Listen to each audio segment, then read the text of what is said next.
What's the motherfucking deal, man? Welcome to the den. I apologize. I did the same shit again the other day when I was on the fucking mixer crew and had the wrong stream going.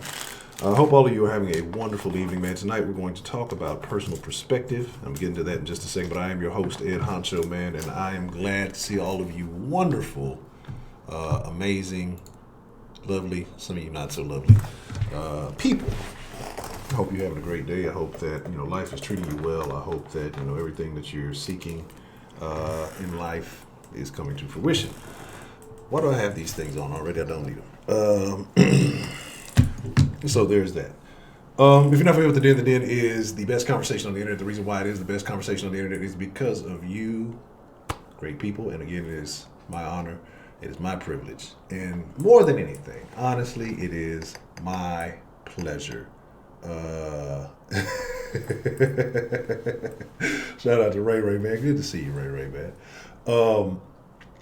That I get to join you. I get to join you guys each and every night, and it just makes this wonderful community what it is. I appreciate every moment of it. Whether some of you may or may not like it so much, it is what it is. Man, make sure you hit that like button. I appreciate it. We're 19 deep, well 20 deep. 10 likes, I like likes. Make me feel good. Give me that dopamine.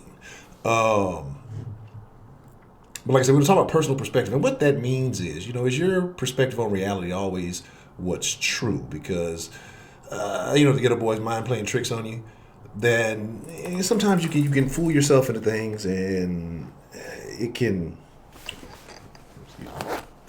And sometimes you can, You can be fooling yourself into believing something that may not be really what's going on. Sometimes you got to get shook out of that. But let's see who we have joining us, and then we will get into a wonderful conversation this evening. I think it's going to be great as we get ready to wind down the 2019 season of the Den. And we got, one more, and then turn into 2020, and it'll be a beautiful thing. But let's see what we got joining us tonight. I see Dita Gamma, Shannon Jones, only one lie, a day late. That sounds like a new name. M. Grace, K. Grace, what's the motherfucking deal? Rashida Reed, let's see. Coltrane, what's the motherfucking deal? Miss Bell, what's the motherfucking deal? Just Sarah, the lovely Just Sarah in the house, what's the motherfucking deal? Let's see.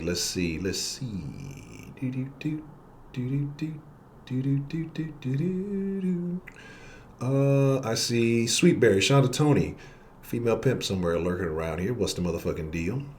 Brenda Williams, the lovely Miss Williams in the building. What's the motherfucking deal? Toxic femininity sucks. How you doing this evening, sir? What's the motherfucking deal? Let's see. Ronald, I troll the Den and the Sauce Isley. Let's see. Misty, it's me. Glad you joined us this evening. And John from NY, what's the motherfucking deal? Let's see. Professor Trill, what's the motherfucking deal? Ray Ray, as a shout out earlier, man, always good to see Mr. Ray Ray. LaDon Mellow Moonchild, how are you this evening, ma'am? What's the motherfucking deal? Miss Thang in the building, what's the motherfucking deal? Let's see. Rob, what's the motherfucking deal?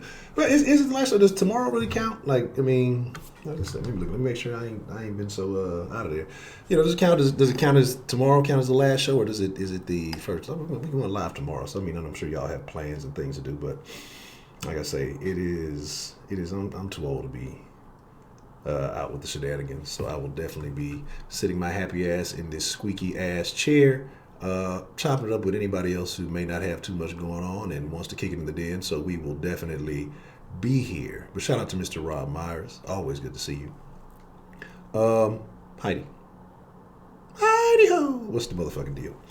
So we talk about personal perspective, and we talk about the way you view things, the way your mind filters things, and it can apply to so many different things. And why I say that, you can't use motherfucker. Whatever. What you mean? What? Did it black you out or something? That would be very upsetting if that's the case. Jason S, what's the motherfucking deal? My bad, sir. Yeah, that'd be very bad because I mean that's a staple of the Den, the motherfucking deal. So you know, word, wow. I did not know it deleted that. That's bullshit. We'll have to figure out if there's a way to resolve that. Fucking YouTube with the censorship. Boo. So like I said, talking about perspective, man, and it's that's crazy. Let me see something. Let me see what shows up in this. Because usually, like I said, the other, because I have like a chat bot on. Watch, so I probably cut it on so you can get your pistachios. The chat bot usually retains messages while the other thing deletes it. That's bullshit if it's deleting the message. You know, extremely unfortunate if it is. Let's see what we got here. Let that power up. So, what I'm talking about perspective, though, see the way you filter things, the way you interpret messages, the way you look at news you receive. It can, if you know the bias or whatever. Well, since I had a chat about it, it didn't show it. So, hmm, hmm, really. That's really they're sneakily doing stuff. I guess that's part of their censorship program. Let's figure that out. I say as we go into the new year, a lot of things that we got going on. Um, so, like I said, you can have two scenarios with two different one scenario with two different people, and again with two different experiences in life, and they can look at that same thing and they can say, well, two different outcomes. They can see two different situations. Let's throw Trump out there, for example. You say Trump, some people cheer, some people celebrate and do backflips, other people cry, they fall on the ground and beat their fists, and other people do more extreme things. Um, but again, it's just your personal perspective, and it can be opinion or however you want to look at it. But we're terrible. Like I said, it could be so many different things that are going on, like I say. And so demeanor, and I was talking to when Mr. Jason S. called, I want to say it was yesterday, and we're just talking about, the way that you relay a message to someone, the way that they interpret it. It may be, you may be meaning, have well meaning behind it, you may be trying to be humorous, you may be trying to, just, you may be lighthearted with it. $20 from one OG to another. God damn it, Ray Ray, I appreciate the love, man. Sincerely appreciate the love, man. And holler at me. I gotta get you on some sauce this week. It's playoff time, so if you got some time, you let me know. And definitely think the people need the J&J opinion. Oh, shout out to Ray Ray, man. I appreciate that love. I really do. Thank you, man.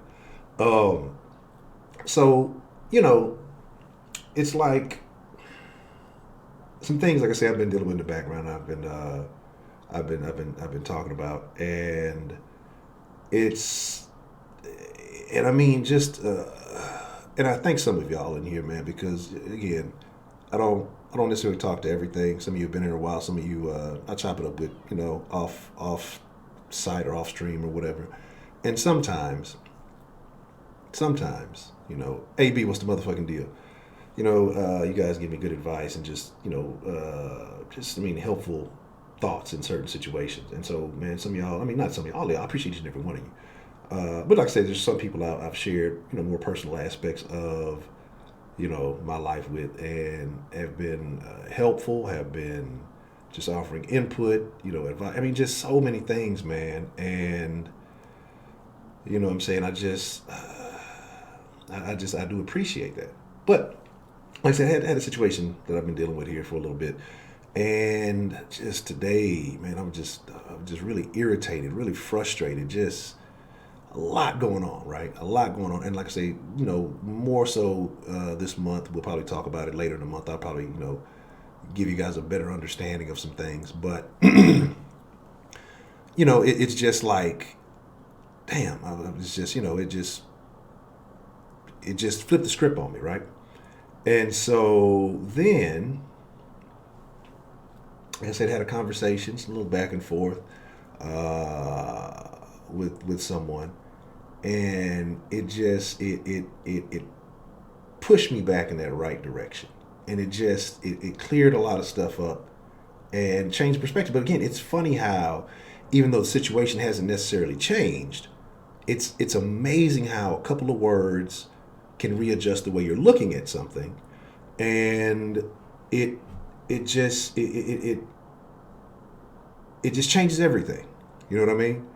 Um, and so, hey, look. Y'all know 335, an international player. Don't be trying to slow him down from getting around like Tupac. Quit hating.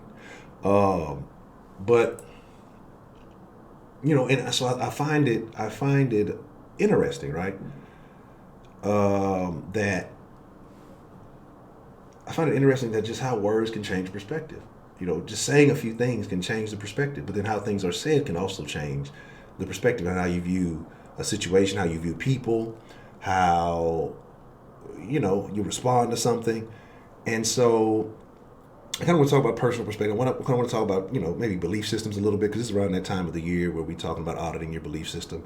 Tomorrow we'll just kind of New Year's Eve it, so I won't try to get too deep into too much of anything. We'll just kind of have one of them free for all conversations. We definitely won't be doing a den folk debate night on New Year's Eve. So we'll kind of be like some free range type stuff going on. And so I find it interesting, and I want to talk about the things that alter your perspectives, and maybe situations that you guys have had personally that you saw something one way, and then you had that paradigm shift that caused you to look at it another way. I talk about from time to time, how the little gig I had in that restaurant, setting up that network and just being around more conservative-minded people, changed my perspective on conservatives, Republicans, or just politics, just even how I looked at the black community and all these things. And the funny thing about it is they never talk about black people. It's just I started applying things the way I started kind of understanding. But prior to that, I was always, Republicans, they're racist, they're bad. Anybody who's a Republican, they just hate all black people, and lacking knowledge and lacking information, and lacking understanding. And so that's why now, even in the den, when we have these conversations, when we talk about various things, I try to do my best to see things from both sides. I do have a bias. It is what it is. I am a human being. But even when somebody's presenting something from the other angle, I try to see it, and then I try to ask questions, right? I try to ask questions. So, if given a valid enough answer, maybe I'll see something a little bit differently. If given a answer that maybe I don't quite understand, maybe I ask a couple of more questions, or I try to ask people questions to maybe apply that to the way that they're thinking, whatever it may be. So it's just like, it's fucking interesting. So, like I say, it's very interesting, man. What are y'all talking about? Who's got some punk ass kids? I can't stand no punk ass bad kids.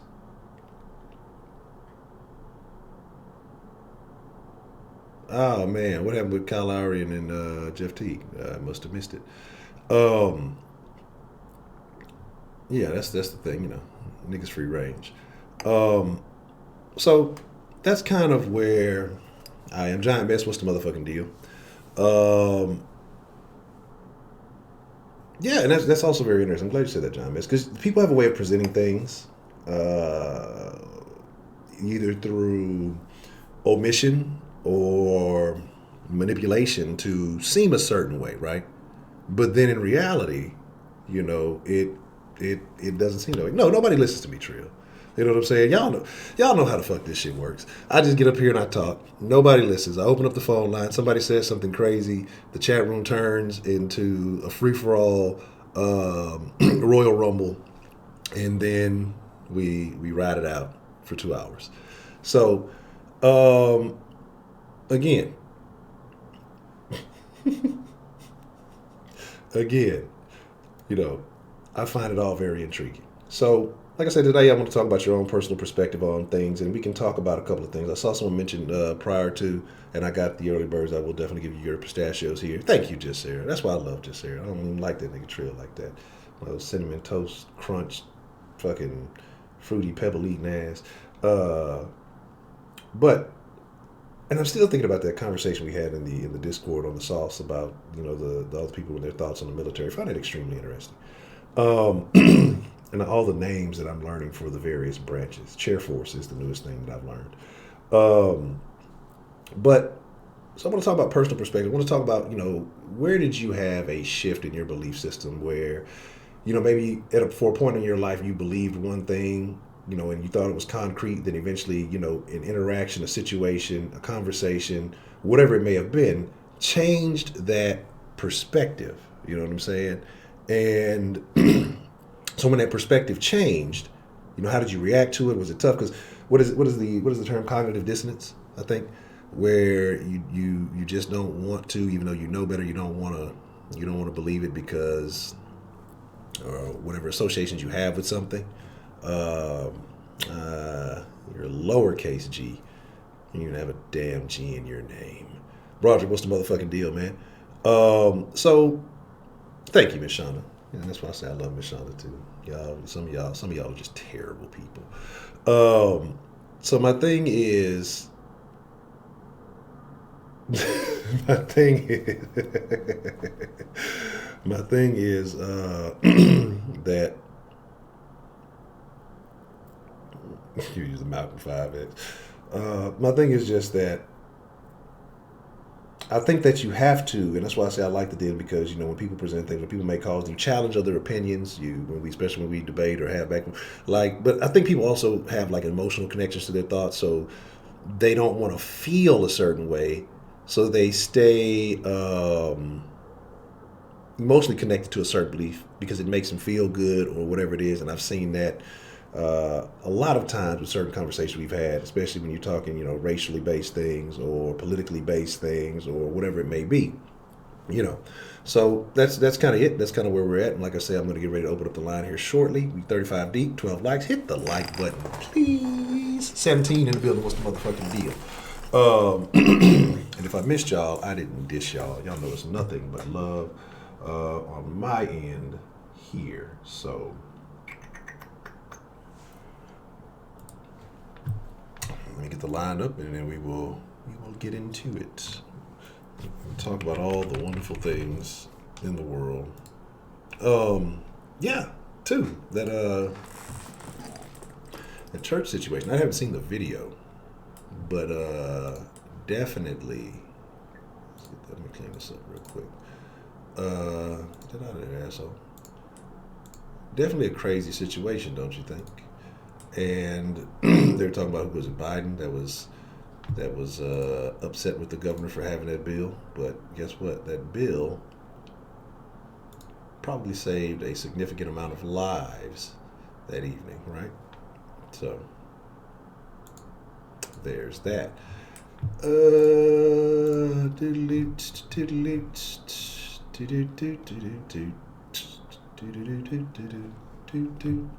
Okay, knock all these off. That's my remix to the waiting sound. Yeah, that's all done.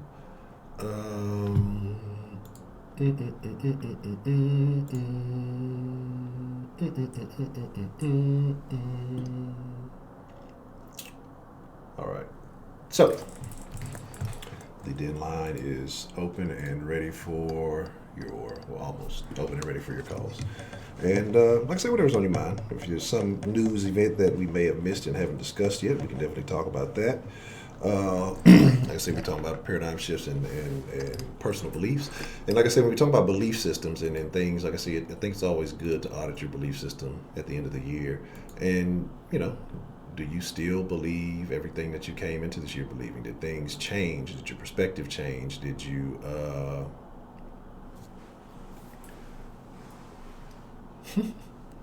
and, what about it? When did it change? Did something in the den change the way you thought about something? Because I think we've had a lot of very interesting interactions here in the den this year. And it could be things that maybe you thought about individuals that may have eventually changed your perspective on those particular individuals. It could be, like I say, politics. It could be a whole lot of things that I think that it doesn't have to be one specific. Well, yeah, I don't know. What's the motherfucking deal? Who we got called into the den this evening? Hey, it's Belle. How you doing? I finally made first one this week. Already. Shout out to Miss Bell. The bell is rung. How are you tonight, Miss I'm Bell? doing pretty good tonight, actually. Okay. What was the subtitle? I heard the regular title. Like I said, we just talking about, like I say, your personal perspective on things and how do you feel like it has been impacted. So, do you think your emotions or beliefs that were instilled in you change impact your perspective? And then just talking about your belief system, has it changed over the past year? If so, what has changed it? Just basically thoughts and opinions on things. Hmm.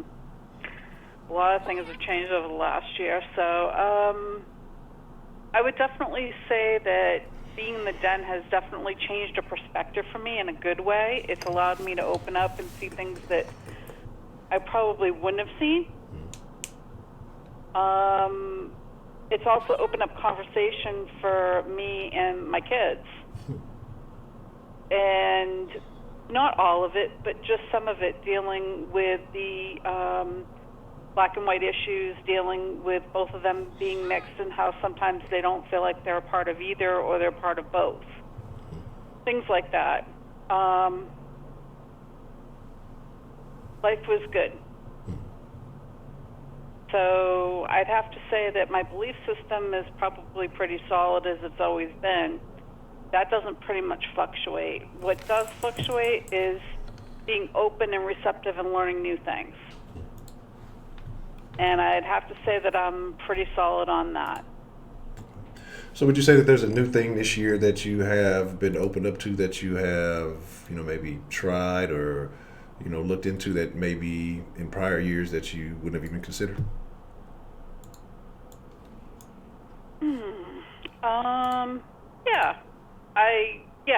I would actually think about taking a trip to Europe. And what's in Europe that interests you? Genealogy. I have roots in Italy and England. That's the white side. And I don't know, I haven't thought too much farther or beyond that. Okay. And any particular specific location that you would like to go see? Probably Sicily. That's where my granddad came from. I mean, literally over on a boat.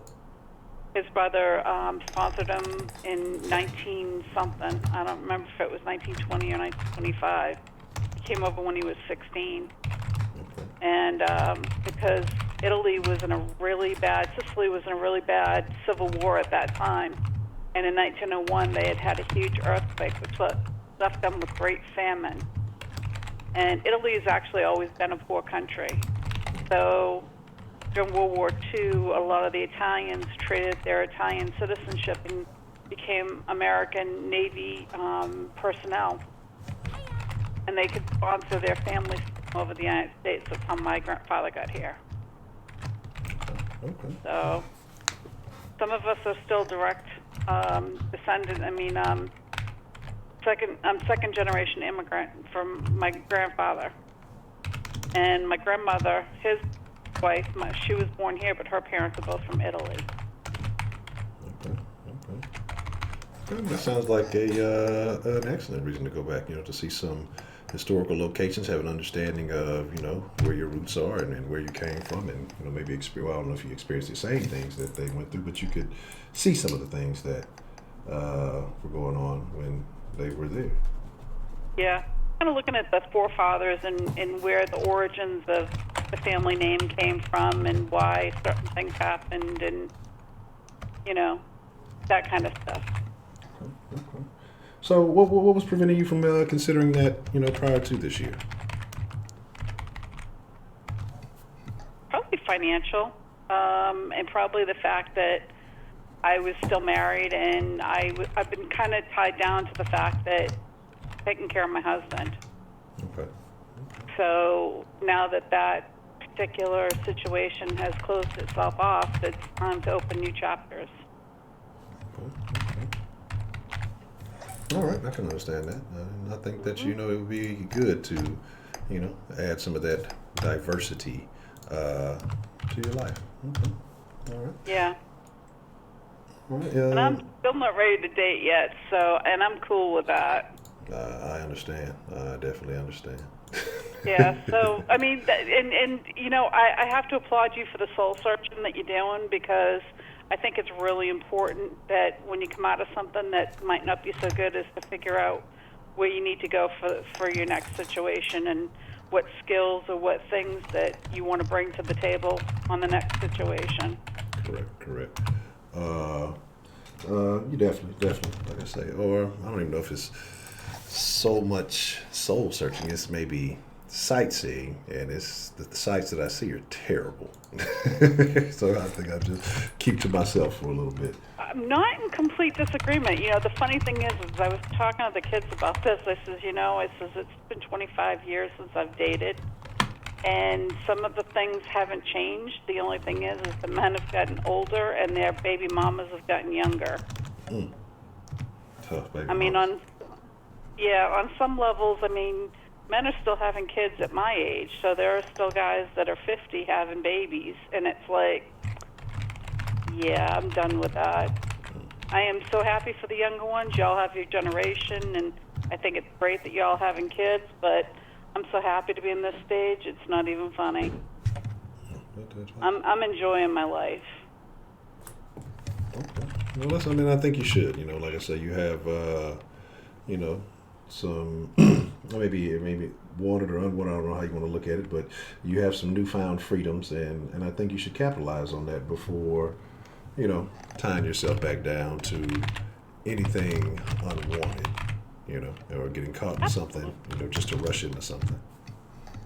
Absolutely. And it doesn't mean that I have to look at everything that's on the shelf. It just means that, I don't know, I might not even walk into the store for a while. Okay. I'm good with that. I don't know if that's part of belief or that's just part of life and experience and wisdom kind of all catching up together at this point. And I'm okay with all that. It's like last night, the reason I didn't call in is it got really toxic, and I was just, you know what, I need to step away from this and let them all handle that. Really? Was it toxic? Was it? Yeah, it was. Okay. Yeah. Okay. All right. If we're going to do this, let's be truthful about it. It was pretty toxic, and everybody got their say, and, there really weren't any winners. Everybody came out with some sort of, hurt feeling. And that's just, it's sad that it had to happen. But you know what? Life's not always a bow tie and a prom gown. This is true. A lot of times it's messy and down in the mud and acting stupid. Okay. Yeah. I've just finally got the wisdom to step back and just let the younger ones handle that. Okay. It's sometimes it's better to watch than participate. Well, now I sound like a voyeur or some shit, but yeah, it's sometimes it's. Well, aren't we all actually? Yes, in a way, yes, we are. And I got to give it to all of them, because everybody stood for their own principles and morals, and that's something to be complimented. I agree. I definitely agree. Okay. And That's pretty much it, unless you got any questions for me. No, I don't think I have any further questions. All right, and I can't wait to hear whatever everybody else has to say tonight. All right. Well, I appreciate you calling in and getting the party started this evening, Miss Bell. Class is in session. The bell has rung, and good to hear from you. All right, good night. No, you have a good evening.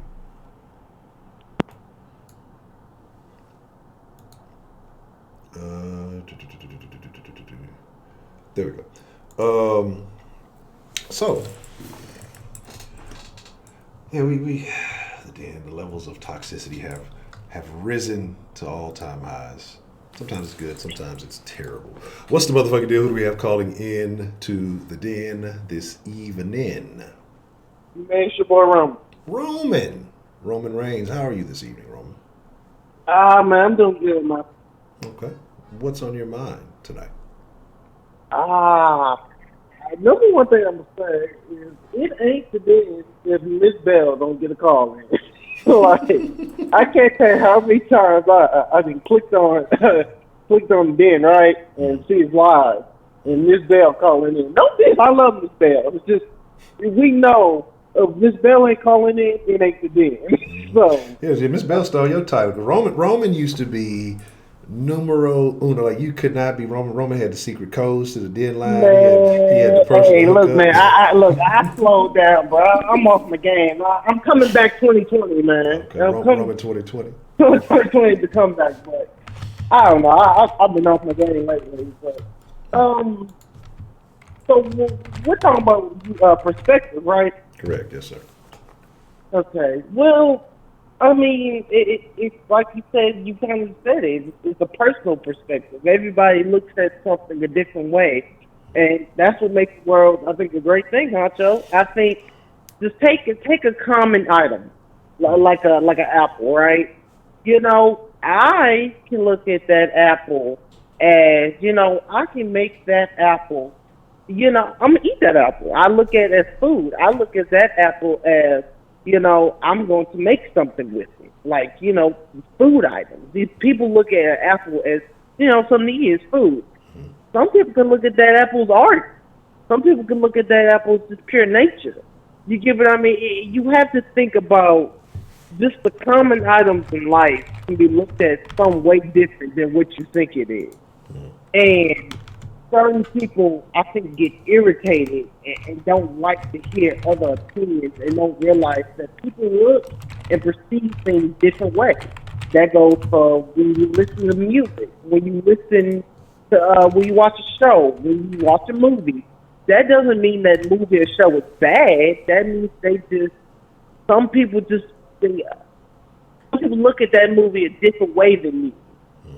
You know, I just don't think some people realize that. You get what I mean, Honcho? Yeah, no, I get you. Very interesting. Yeah. Yeah, I mean, because like again, I think. What do you think? What do you personally think that causes that? Like, what do you think makes people differ in their perspectives? I think a big part of it is past experiences. You know, I think it's past experience. I think it's emotion. I think it's you know, childhood. I think it's everything in the brain that makes you look at something just a different way. What is your emotional tie to your perspective? Because I think perspective is all about emotion. Like, you know, I know some people will look at things as numbers or look at things as facts. When you look at perspective for something, I think you're looking at emotional tie to something. Yeah, and the example, like a perspective, like you said, basketball. I think the main why thing of what people say is that Michael Jordan used to go to basketball, right, Honcho? Yes. What? Some people don't believe that. Some people have a different perspective of basketball. Some people might say John Stockton might be to go to basketball because he was the playmaker. He was an assistant. He did things a different way that they perceive the game should be. Yes. So you have to think of that could also be from they love that player. It could be from how they analyze the game. That don't make them a bad person or a bad fan. It's just they look at it a different way, and that's how they perceive things. And you perceive things how you want to perceive them. It's a little biased on how you perceive things, but it's also about what growth to perceive something. And I think it's just. I think it's really just past experiences and like emotions that really makes you realize things, in my opinion. You know. Yeah. Okay. All right. So, what about you, Roman? What would you say you've experienced, or maybe had a change of heart on?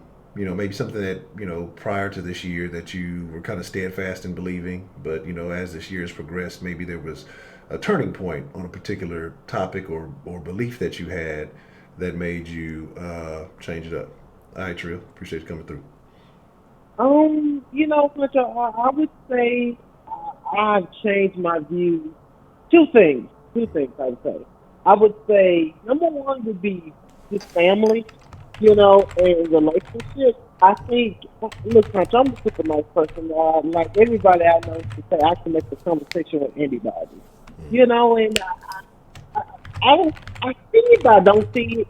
But I look as people will do anything to you, no matter how nice you are to them. Yes. And my perspective on that has changed. I haven't changed as being a nice person, but I have changed as how people act. And I have to look at more clues of that. Was people real, feelings, or what their real intentions, or what their real motives about me, or what you get what I mean, and the emotions of how they really feel. And I think just me being more forgiving and more, just like say super nice has went down because I had to realize I've been hurt so many times before that you have to realize you can't trust everybody. You can't be nice to everybody. Correct. Or you can't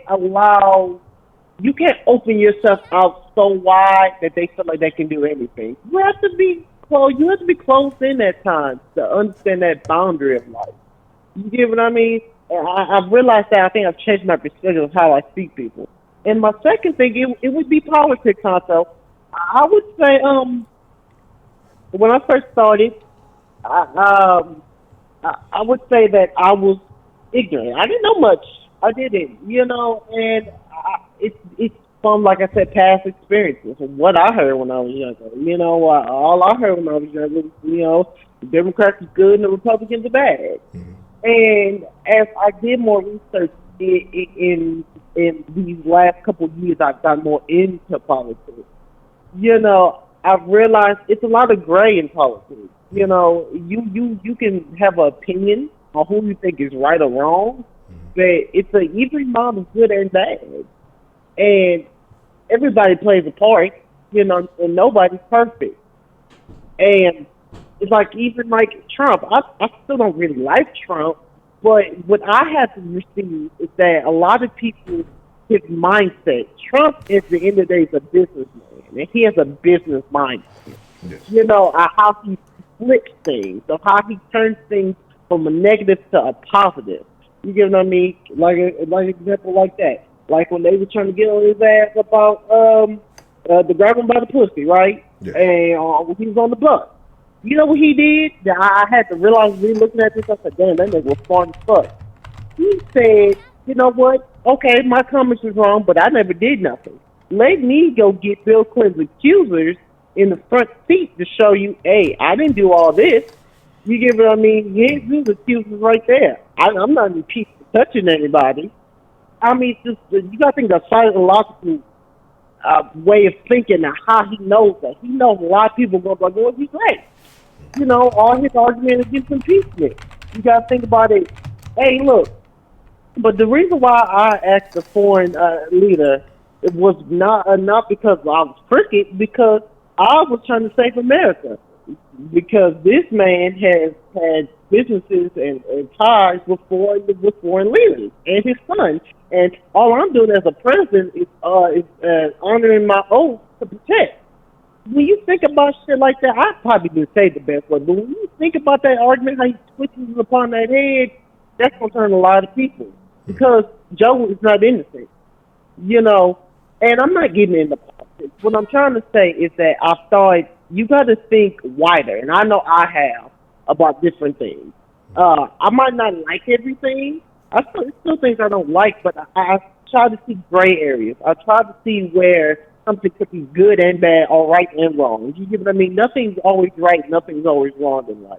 It's gray in everything. So I think that's how I find my perspective. Okay. Well, that's pretty interesting. But I think that makes a lot of sense. And again, like I say, you're still a young gentleman. You still have plenty of time to grow and know. Faux show. All right.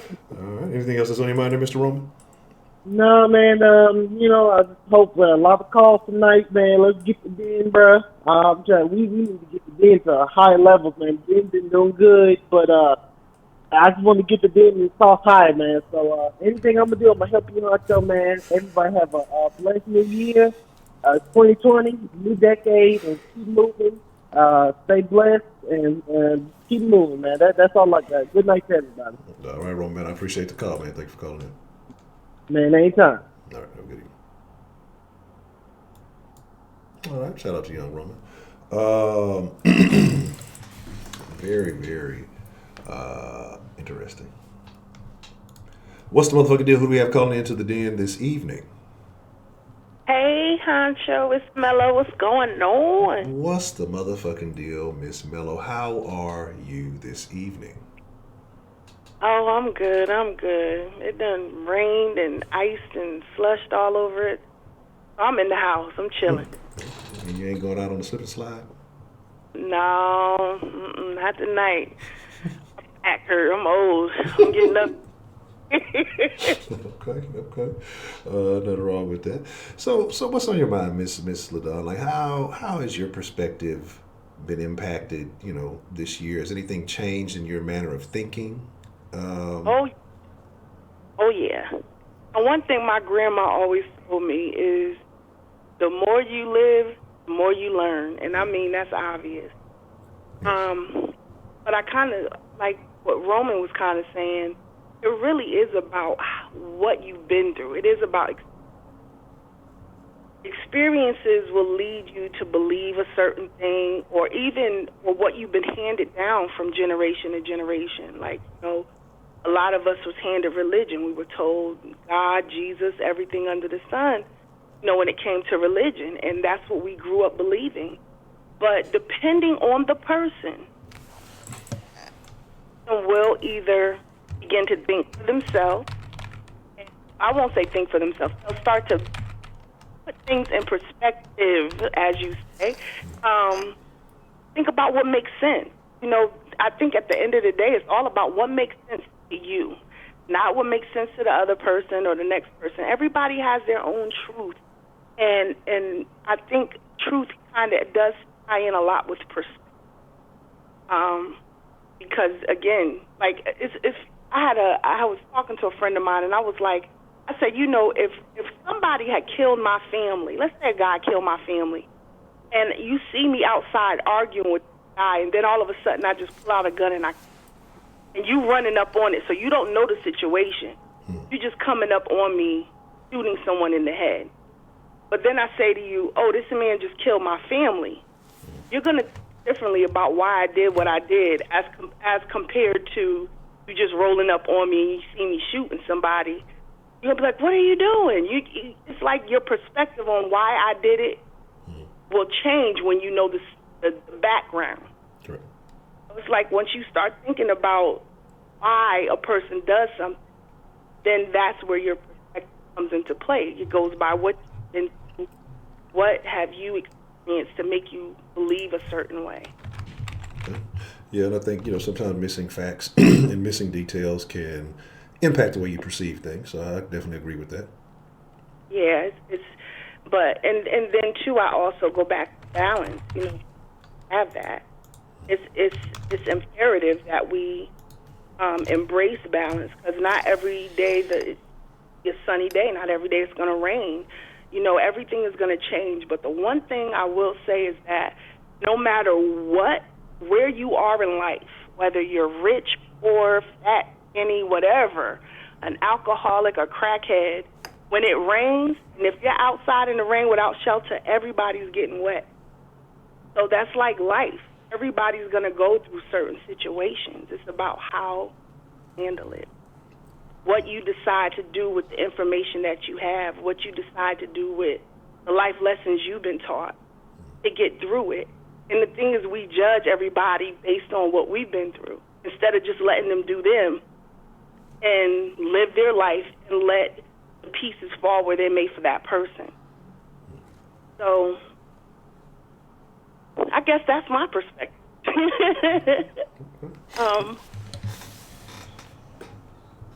Maybe I'm a little out there. I might be to some people. But I don't care. My life. Correct. Like I said, you're the one that has to walk through the filter of your lens, and you're the one that has to, to deal with whatever action you decide to take. But so you said, excuse me, about somebody walking up on you, murdering somebody. And even in then, though, you know you're still going to have people who are going to take their own personal perspectives from that. Somebody will say, okay, cool, you took revenge, you took matters into your own hands, good job. Some people are going to say, well, you should have let the law handle that. Some people are going to say, well, how did you know? I need more proof. And it's just, so even in situations like that, like I said, it's never always cut and dry. There's always going to be multiple layers to it. And then people are just going to feel whatever they want to feel, no matter what. So, based on what they've been through to make them feel the way that they feel. It's all going to be depending on what they deem is right and wrong in their mind, their life. That's going to determine about it.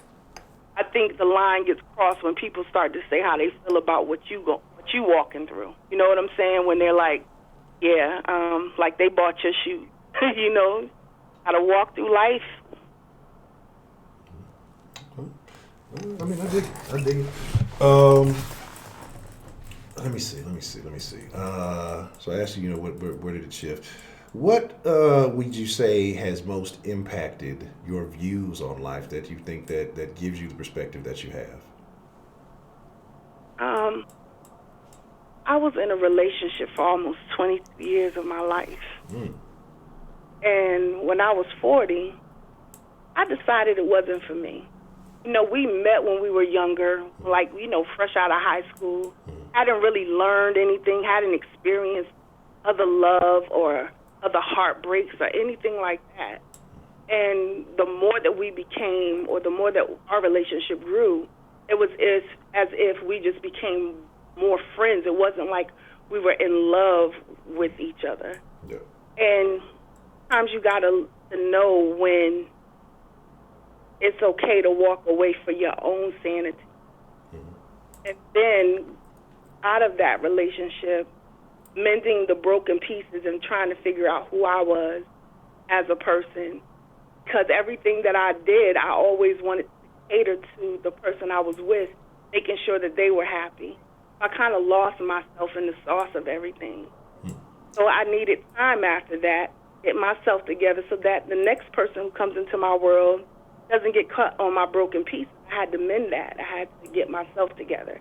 And I realized that being alone is okay, as long as you're okay with yourself and learning self-love. Because once you know what love is for you, and you know what love is, and you know what it is when it comes to you, you can see it, smell it, you can taste it. Like, it's a different thing, beautiful thing.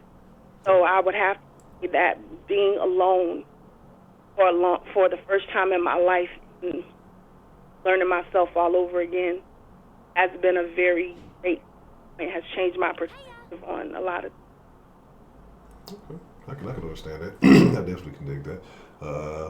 Currently in the same boat, and yeah, I think I have the same focus. I'm focusing on the Honcho right now, so it's definitely the right move. Because sometimes you can jump from things to things and carry those problems with you. You heard me? No, I didn't hear you. I'm sorry. Oh, I said, don't turn into a freak like I did. I done went crazy. Hey, I'm single. Well, it's 2020. You at least gotta live it up the first year of the decade. But no, like I say, it's just it's just too much nonsense out there for me, and so like I say, things will fall in line, where they may. But yes. I'm not gonna let that. I'm not. That internet dating alone, Honcho. Whatever you do, there's crazy folks. Yes. There when a sister know what she talking about. Let it go. Okay. Yeah, I'm definitely gonna let it find you. Let it find you. That's where I'm at right now. I'm letting it find me. Okay. I see that motherfucker. I'm finna run. I'm finna hit a 100-yard dash. You ain't finna catch me. Not right. Not now. Not ever. So okay. I mean, I can dig it. Well, that's what's happening. Anything else that's on your mind? Nope. I just want to wish, because I don't know what I'm going to be doing. I'm probably going to be so tore up. I'm drinking some moonshine for the new year. Some mellow moonshine, not mellow moonshine. Yes. So, much likely, I'm going to be tore up trying to write a couple of songs. That's what I'm actually working on. I'm trying to write a couple of songs and get some writing done. So, I want to bring my new year in, kind of doing what my goal is to accomplish for this year. I plan on being home. I don't think I'm going to go out to anybody's house. I'm just going to chill and do me. Okay. Nothing wrong with that. I think that's the best way to do it. You know, control your own situation. That's right. So I just want to say happy 2020 to everybody in the den. Y'all my peoples. I love them folks. Love their opinions, their thoughts. There's some funny people out in there. I love it. So happy 2020. Much peace and light and love and happiness and everything that the world can offer you that you need in this world to get by. I wish it for everyone out there. That's all I want to say. And Honcho, you my boy. Well, I wish you happiness in the world, my brother. All right, well, I thank you, and I appreciate it, and the same for you, Miss LaDon Mellow Moonchild, and I thank you for calling in, and I always enjoy hearing your perspective on things, so I appreciate it. Thank you. Good night. Now, you have a good evening. Nope, Heidi, 2020 time to get mild. Black and mild. Damn, them motherfuckers don't sponsor it in. Fuck them. You know, so... Lady Licious, what's the motherfucking deal? Let's see. Lady Tia, all the ladies in the house tonight. What's the motherfucking deal? You know, so yeah. I mean, it can be like that. I do believe that friendship is important in relationship. You know, people always think it's going to be, you know, the Disney movie scenes. It's not like that. I mean, there is no. It'll never be like that. In the beginning, sometimes it is, you know. But I think being friends is important. I mean, I think it's a very vitally important. I think you grow apart though. I mean, it is what it is. You know. I don't know. Like I say, you just got to find somebody. I think, you know, people have to be growth minded, because I think growth is important too. And if you're not both in a place where you're trying to grow together, then you're going to grow apart. So that's just kind of you know where it is. Say Miss K Gray says she want to sit in and pick. Hey yo, I don't have my phone on me. Where is it? Is it on the charger? It might be on the charger. If you send, like I said, because this deadline, it kind of sucks in the fact, like, if you send pictures to it, like MMS message, it doesn't get them. So if you send them, you'd have to send them via the email. Give me 1 second. Let me grab my phone real quick. Un segundo, por favor. It's a little bit Spanglish for those of you who don't know it. Oh, squeaky seat. Oh.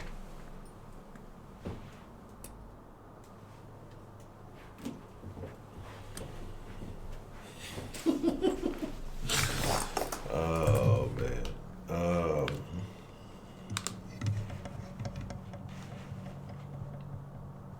No. What?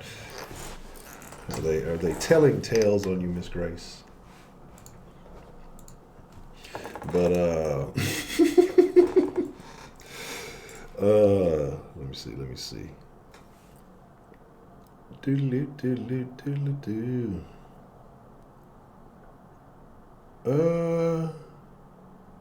Oh, let me do that.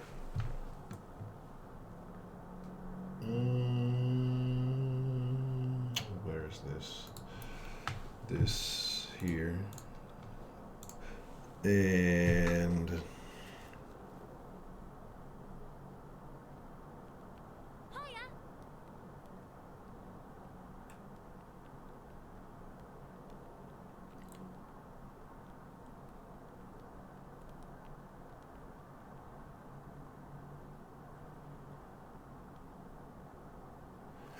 that's definitely something I need to start looking at. Give me un momento. But yes, let's see.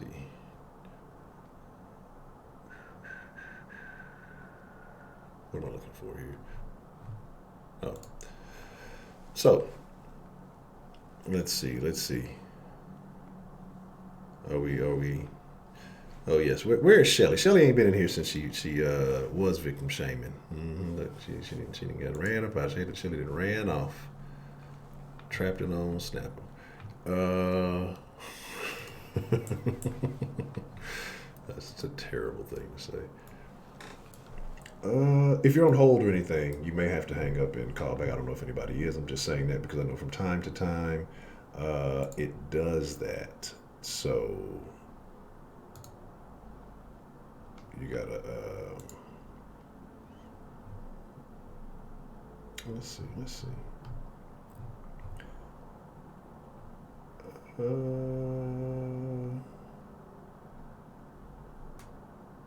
Yeah, we're gonna switch it up. Let's do that. And then let me see what this is. But again, like I say, it is. Let's try this one too. We'll do it like that. All right, cool. There we go.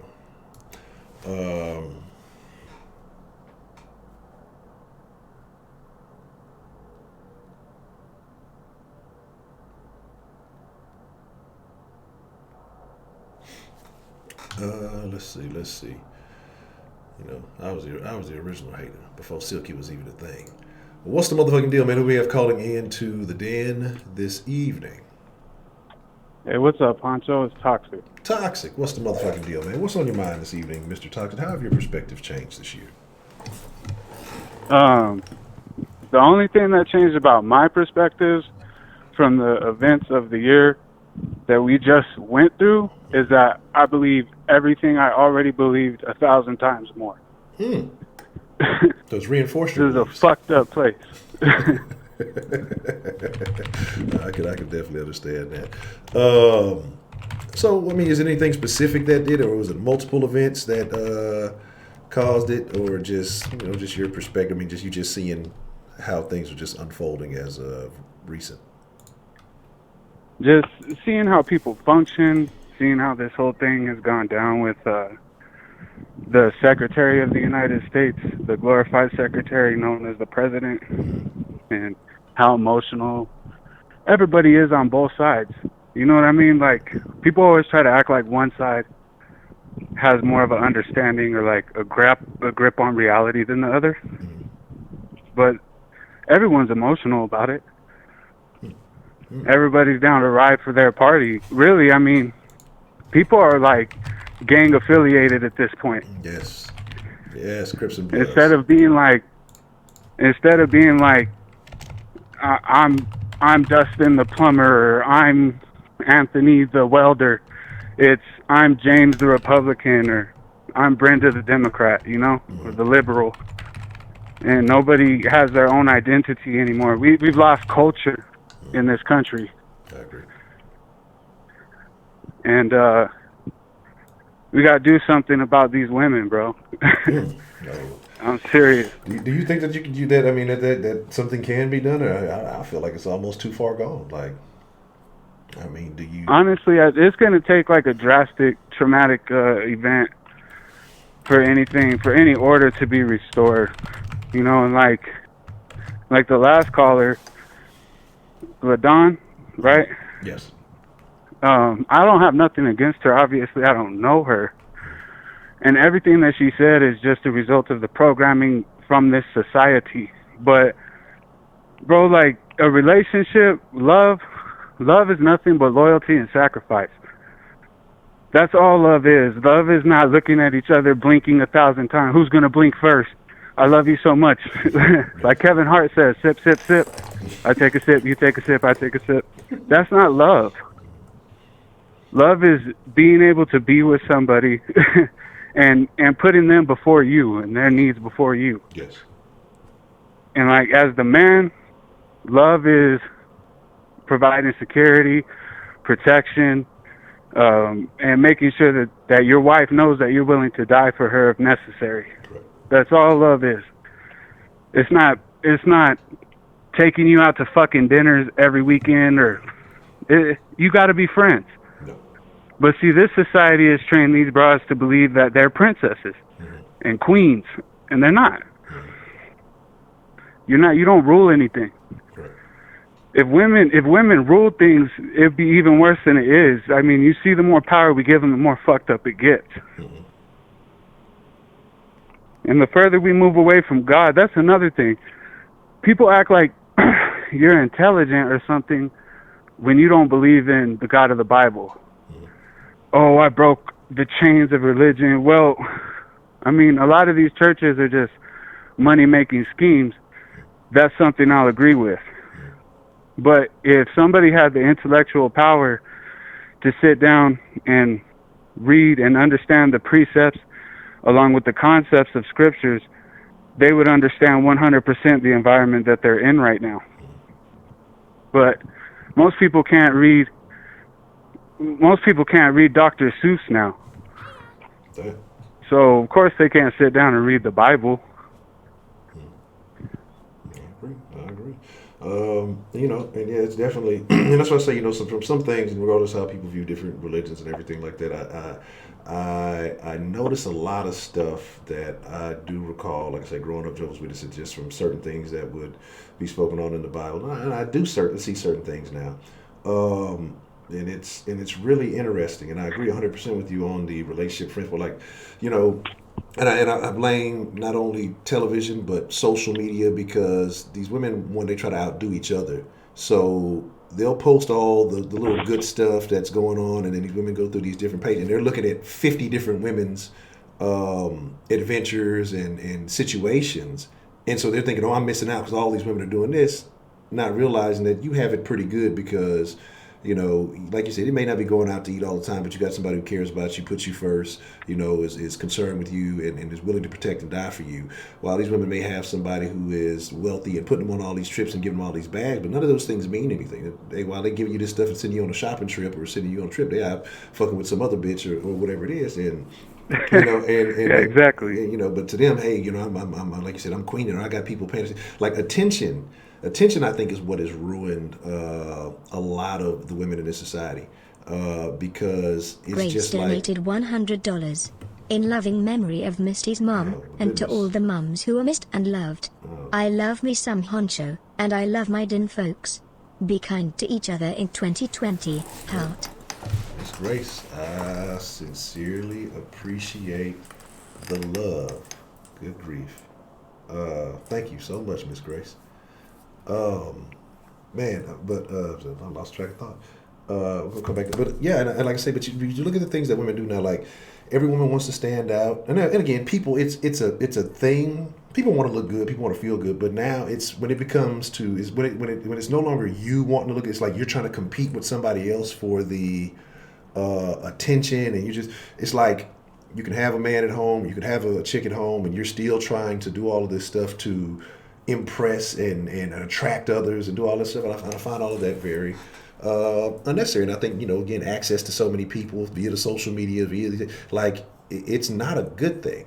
You know, like I love the den because yes, I have action, but it's like when you are in a relationship, but you're steadily looking at other people, you're comparing. Well, they got this and I don't got this, but you don't know what's going on. Yeah, he, whatever, he may be with the fine bad chick, but she might be out entertaining, you know, other people's attention, or he may be with her and she's getting all this night, be beating her ass when they not, you know, posting the little happy, like people don't appreciate what they have because they're so concerned with what other people got going. So they're so concerned with what people outside of their own relationship have to say or are doing, instead of appreciating, hey, you know what, I like what I got. Yeah, they're not grateful for what they've been given in this life. Mm-hmm. And people don't understand that nothing in this life is promised, nor do you deserve anything you didn't work for. Mm-hmm. If your husband bought you something, be thankful for it. If your wife did something for you, be thankful for it. Correct. Because nothing in this life is promised. And like you said, but see, the thing is, everybody worships themselves. Correct. We've gotten so far away from God that everybody now worships themselves, and they think that they're intellectual because they've quote unquote broken free of the bondage of God. Well, now you're under the bondage of the world. Right. Now you got to live up to the standards of this society, and this society doesn't give a shit about you, me, or anyone else. Correct.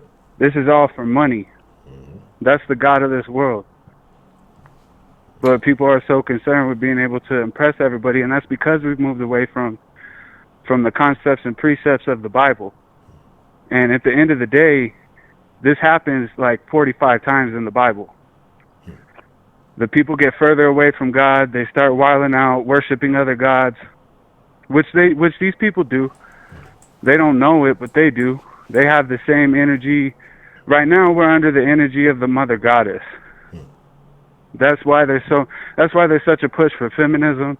That's why there's such a push for so-called equality, which isn't equality. They want all the glory of being so-called equal to a man without putting any of the work in. Men built society. Whether they want to understand that or not, women didn't build this. And the further we get away from God, the closer we get to destroying this society. This happens over and over and over again. This is literally the collapse of every society. So in the new year, I would encourage people to stop feeling like they're under some kind of bondage because they have a strong set of morals and they're thankful for everything that they have in this life, and they understand that this life isn't promised, nor is anything in it. Correct. That's when this world will get to a better place. Okay. So when it comes to you, so you feel like there are defined gender roles. Would you say that? Naturally, yes. Right now, no. But when we come out of the womb, yes, there's natural gender roles. Okay. And so what do you believe the woman's role is in all of these things? This is going to piss a lot of people off, but honestly, I feel like the woman is happiest when her husband and children are happy. That is when the woman will find true happiness. That's why you see so many of these bras run around and they're not happy. Correct. And there's nothing that you could do to make them happy. And they pretend to be happy because they can get on Twitter and they could make themselves look happy. But they got so many mental conditions existing because of a lack of God that they're not happy. But the woman's role really is, she's a nurturer. Yes. And you should be nurturing your children and your husband and not yourself. Do you think that in any way that women inspire men or motivate men to do things? They can. My wife motivates me. I'm thankful that I have a wife that, despite what this society and even her family tells her, which would tell her to run away, get the hell away from that man, is what this society would tell her and what her family has told her in the past. But my wife inspires me because I'm thankful that I have a good wife and that I have a loyal wife. And so that inspires me to make as much money as I can to provide for my family and keep her being able to do what makes her happy, which is care for her household. Interesting. Well, and I'm a firm believer in that. I think that, like I say, I do believe that, you have to have both energies. I think that, you have to, I think it is very important, but I do believe, that society is getting away from a lot of stuff. I think they're encouraging a lot of nonsense. And like I said, I'm not the most biblically adept person, but I do believe that there are a lot of foundations that are being proven right, like you say, in this day and age right now. That I mean, if anybody would just, a little bit of knowledge should be able to see. But again, some people don't want to because it doesn't make them feel good. So we were talking about earlier about emotional connections to your belief systems and how it impacts the way that you react, how it impacts the way that you respond to things. And I think a lot of people are emotionally driven. And, jealousy is running rampant. And like you said, this is a society about money, and so people think, well, this person has so much money, I'm missing out on something. I'm missing out on whatever it is that they're doing, not knowing that some of these people, not all of them, some of them, are fine and functioning, but some of these people are terrified of what would happen if they lose everything. They're terrified of what would take place if they weren't able to sustain it. And some of them are terrified of the people around them because, they feel like that's all they want them for is their money, or that they're trying to get them for their money. So, again, like I say, it's interesting. John asks, is your wife a stay-at-home mom? No, she's not a stay-at-home mom, not now. My youngest kid my daughter just turned 9, like 3 weeks ago now. Okay. And so she started working for I don't know what they call it in Texas, but CYFD. Children, Youth, and Families Department. Okay. So even when she left the house, she's still nurturing children, and that's what she likes to do. So, I mean, for me, it just goes to show that she likes to nurture, you know what I mean? That's like that's how she's going to be happy, is taking care of people and nurturing. And the woman is very important. Like, I am misogynistic by today's standards, but the woman can't be replaced by the man. Absolutely not any more than the man can replace the woman. I think right now, because of the way our society is going, the man is more important because they're hated. They're not wanted. But they can't be replaced. But she stayed at home until, I think, 2018.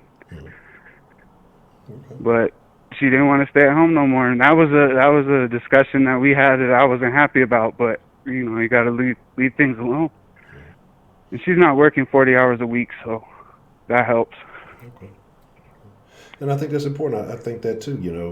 The conversation between relationships or people in relationships and things, they're not happening anymore. It's just kind of what I want, what I feel, and this is what's going to happen. So, again, I think there's a lot of selfishness still in that. And again, when that happiness or that initial Disney princess moment kind of wears off, it's when real life sets in. Some people don't want to deal with that, and so they go try to run seeking the next thing. And just sitting here saying, like I say, because being observant, I'm just sitting back and I'm looking at a lot of things, now from a different perspective, and I'm just looking at some friends. I'm looking at and again, like I say, a lot of the women I know, they're not necessarily. They don't seem to be happy. It's a lot of extracurricular activity taking place, and I don't think it's just because I like to do this or I like to do that. I think it's a distraction or whatever else it may be. And again, it's your right to do it. You got to live your own life, but I see a lot of instability in a lot of relationships these days. So, well, and they think it's cool to be like, oh, I left him because he didn't make me feel whole, and now I just hang out with my girls, and then I go home and I drink a bottle of wine and I pop myself with my finger and I'm happy. Nobody's happy doing that. Yeah, no, absolutely. I don't care what anyone says. They're not happy doing that shit. Yeah, no, not at all. No, but there's nothing like proper companionship. No, not at all, man. But Honcho, I hope you have a good New Year, and God bless you, and I hope whatever it is that you're looking for, that you find it. I think, like I say, yeah, if I sustain and like I say, have my priorities set and met, either I will or I won't. But if I won't, I won't be upset about it because I know that I stayed true to what it is I'm looking for. But I definitely appreciate that, Mr. Toxic. Yeah, no sweat, man. My dad told me a long time ago, because I was blessed to grow up with a dad. A lot of my homies in it, and a lot of them aren't a lot of them are fucked up now. But he told me a long time ago, we don't plan to fail, we just fail to plan. Yeah. So as long as you got a plan in order, you're good, man. Yes, sir. Yeah, sometimes I got to tweak it, but hopefully, like I said, with the help of good associations and things, the plan will be properly executed. Yes, sir. Well, that's it for me, Honcho. Happy New Year, man. All right, Happy New Year to you, Mr. Toxic, and hopefully hear from you soon. Yes, sir. Later. All right. What's the motherfucking deal? Who do we have calling into the den this evening? Going on, HHRC. This is Kenneth. Hello, Mr. Hey, Kenneth. How are you doing this evening? I'm doing good. Eating and doing this work as usual. Trying to gain this weight out here in these streets. How's it going from your end, buddy? It's good. It's good. Like I say, thankful for, good associations, good friends, and people helping me keep things in perspective. And the den folk. Most of all, the den folk. I appreciate the den folk so much. For helping me keep some balance too. Having good conversations. So I definitely appreciate that. I heard that. Yeah, balance is definitely important. Definitely need balance with everything. Even the way you eat. You eat too much bullshit, you become the bullshit. Yes. You eat too much grass, you become a damn Easter bunny. You be out here looking scrawny as a damn Skeletor. The way I look at it. But yeah, perspective. So look,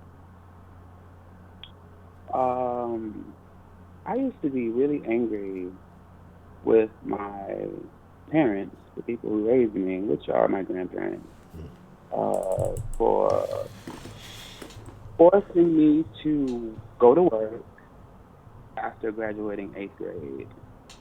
Like, ship my ass to McDonald's all the way to New Jersey. Like, you going to work?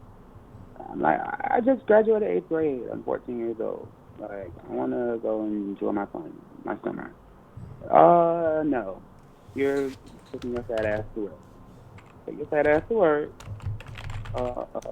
14 and all. You know. So, I had to work from 8th grade throughout, when I got to throughout high school, and, when I got to college and throughout college and that whole bit. I bought my first car when I was 15 and school clothes and, I had to do chores and yard work, all this shit, I had, another child in the house. She was a year older than me. She was my grandmother's youngest child. She was my aunt, but I never called her my aunt because we were basically raised as brother and sister in a way. So I would always be like, if a hurricane was to sweep through North Carolina and the yard is a fucking jungle, I would be out there in the heat, cleaning and shit. I'm like, well, why don't she get to do shit? Why don't she have to clean? Why doesn't she have to work? Why doesn't she have to get a job? Why doesn't she have to blah, blah, blah, blah, blah? Oh, she's a girl. She's a girl, and she's my daughter. There was always a reason, But I still felt that it was unequal.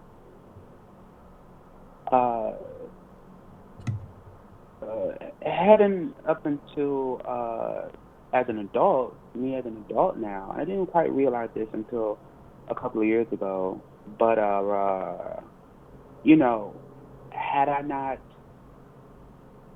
had they not forced me to do those things at such an early age and shown me what unequal treatment was, I learned how to unequal treatment before the streets did. It kind of thickened my skin a bit. And, when doing things, I had to do things perfectly. And if my teacher told me how to write a page paper, I had to write a page and a half. And, so I basically had to go above and beyond, strive for perfection. And I didn't quite understand that until I said a couple of years ago that, wow, that actually did help me now, as I look back on it, perspective. Because I could literally retire now if I wanted to. And it has shown me that everywhere that I've went, every job that I've had, even now working for myself, this level of excellence that I was kind of forced to produce is kind of the norm for me now. So whether it's sharpening a pencil or writing a novel, do it with excellence.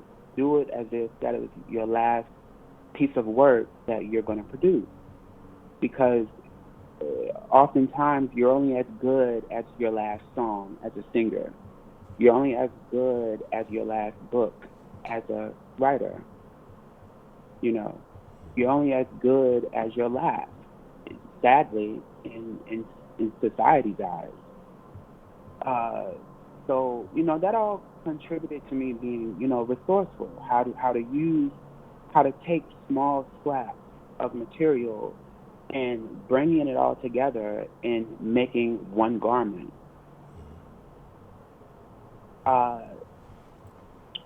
unequal treatment helped produce this. And I'm about to lead into somewhere. So, I found your channel at a very critical time in life, as I told you, where I'm going through this transition, if you will, with, reprioritizing people and things and goals and, what do I want out of life and what this and what that. So when I first, came on the den scene, I shared a bunch about my life experiences. Yes.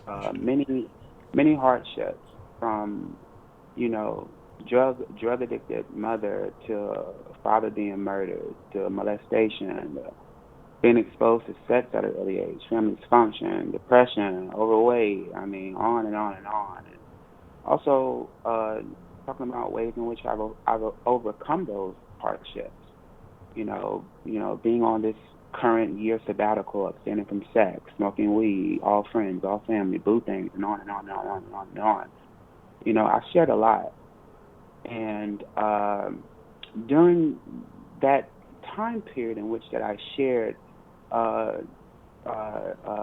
many things about my past that many people would be afraid to share about themselves, I shared it anyway. And even while sharing those things, I was what they call it, like what some of the people call it, being jumped into the den, if you will. Jump into the den, meaning, as I said last time, you got to either argue your way into the den or be there for a long time, as Brother B For Real said. So sharing those things about myself and still, not even talking about the whole gay stuff, but still being joked on, clown, the whole nine. In the beginning, I was still taking the high road, if you will. Still, love you guys, peace and light. Oh, power to you guys, And I noticed that that's not working. So I like to, I notice everything. And I do this, I've done this with friends, employers, I've put people through tests, if you will. Mm-hmm. So a few weeks ago, I noticed that there was a white dude that called me from the Army. He called with a very traumatic story about his Army experience. And, that was his first day calling in. Like, automatically, motherfuckers want to send him his then citizenship certificate overnight. I noticed that that rule that was given to me, that wasn't the same rule that was given to him. So what I'm leading into something when I'm speaking of unequal treatment. See, my past prepared me for a bunch of things. So when I noticed that, I'm like, oh, okay. So let's play. Fast forward to now, I switched my energy a bit. I've kind of beat people rather than the trollers. I've become a bit of a troll, if you will. And that was a test. And surely I was right. I was right. Unequal treatment.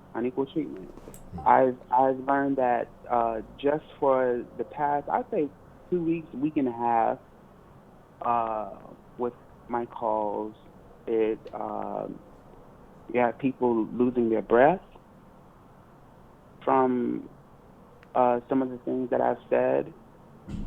You had people wearing their Superman and Superwoman capes for people from some of the things that I said. I've been called a bully. It's been said that, the den is more toxic now, now, since I've, these past week and a half, 2 weeks or so, this shift. And as I said, that test, and many people failed because, as I said, during the time that I was getting jumped in, there were the majority was not wearing capes. Now there was some, K Grace, my boo, just there, people have always, even you, but there were no capes for the majority. Dun dun dun dun. Puffy power coming to save the day. Woo, woo, woo, woo, woo. There was none of that going on. There was no calling in with huffing and puffing and losing breath, for the sake of Ken's hardships, or so that showed me, unequal treatment. And it reminds me of that manager at your job that, treats you bad all the time. Now, you can try many different things with this manager. You kiss the manager's ass, you come to work on time, you work your butt off. And in the end, the manager still gives you hell. That manager will cut off your days. We went from 5 days to 3 days on the schedule now. That's what happens. So that's all I'm saying is that that it was a test, and my gosh, big fat F.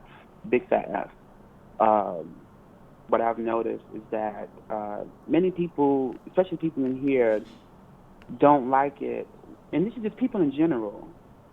They don't like it when that same energy is shot back at them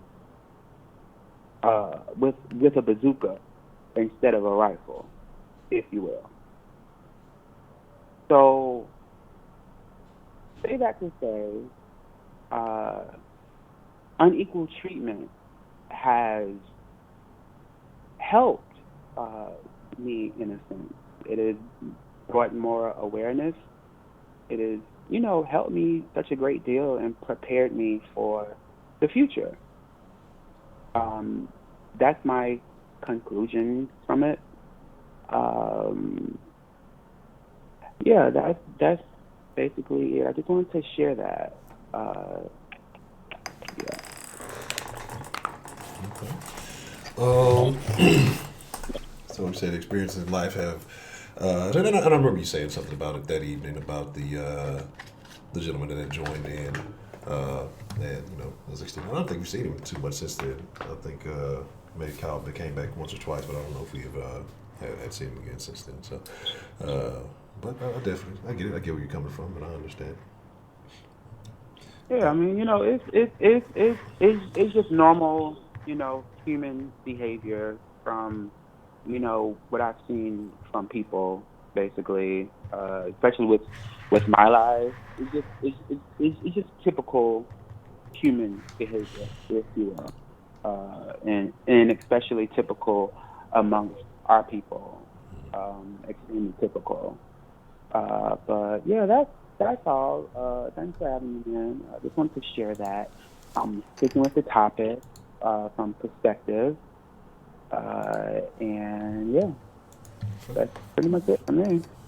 All right, well, Mr. Ken, I appreciate it. I mean, yeah, if you noticed two different perspectives, I'd like to say I do recall that. So I appreciate you calling in and sharing that with us. For sure. You have a blessed night, man. All right, you too. All right. All right.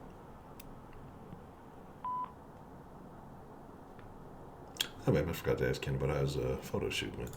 What's the motherfucking deal? Who do we have calling in to the den this evening? This is Miss Grace. Miss Grace, before you say anything else, Miss Grace, I want to say thank you so very much, and I appreciate the support. And I don't have too much more I can say there, but I just want to say thank you personally. Thank you so much. And you don't need to thank me. You know what I mean? I need to thank you. You mean I can donate because you are my entertainment. I don't go out and drink, don't go out and party. Even when I worked down the bar, people would sit there as soon as the bar room opened up, you know what I mean, until it closed.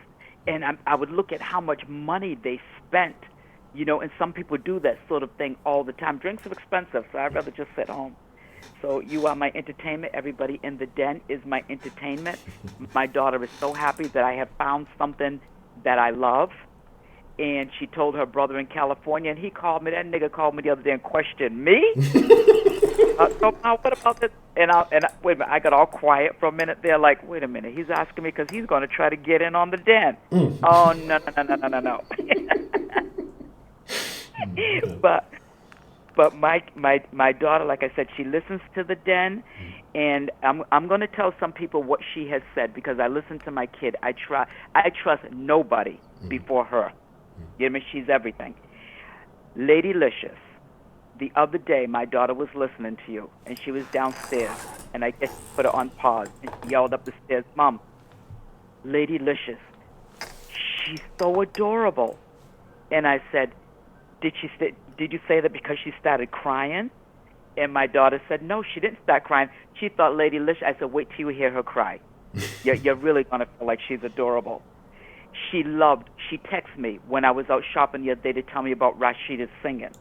She told me, she said, she texted me twice. She told me how much she loved New York John's phone calls. And whenever Misty comes on, my daughter always feels sorry for Misty. And she says, she's adorable. And she looked at the pictures, she's adorable. There's other people that I love in the den too, but those are the main people that stood out with my kid. You know what I mean? And so that just reinforced what I was already feeling. We need to be kinder to each other, people. Come on now. As we're going into 2020, you know, this bullying thing, I'm going to say it. You know what I mean? I'm a retired school teacher. I worked with the most challenging kids. I was always put to work with the most challenging families. You know what I mean? I've seen the kids that were alive one day and then they're dead the next because they committed suicide. Yeah, I take that very seriously. I never want for anybody or for anyone's child to feel like they're not enough. You know, that's something we should not do. You understand, Honcho? Yes, ma'am, absolutely. And I'm going to tell you a story, and my kid's going to listen because she's never heard this. When I was like 11 years old, my mother loved my father. When he got with her, she had 4 kids. I was kid number 5, well, the first kid that she had with him. They didn't get married. Then she had another kid with him, my sister Sandra. They still didn't get married. Then she had the 3rd girl with him. I said, Renee, you ain't supposed to be here. I'm glad my baby sister's here, but I said, you ain't supposed to be here. She loved that man so much that when we went down to Maryland when he was stationed, and they had a fight or something, and my mother used to put me in the middle because I love my dad. So whenever he took us kids down there, my mother would ask me questions. You better tell me what he's doing. You better tell me who he's talking to. I'm going to beat your ass. She put me in the middle because I was the apple of my father's eye. I was everything, and that's why I'm the woman that I am, because I got to be number one or the only woman in any man's life because my father treated me that way. So my mother and dad was having a fight, and it was getting late, and I heard her scream that she was going to commit suicide. She was going to kill herself. And I panicked. I was laying in the bed with my 2 little sisters, and I jumped up, and I ran out of the room. And I was screaming, you know, for her to do it. What about me? What about me? What about us? I was in a panic. We were in this strange place. We were in Maryland. I didn't know those people around there because I'm from a small town, and we're 2 of the largest families that have come together.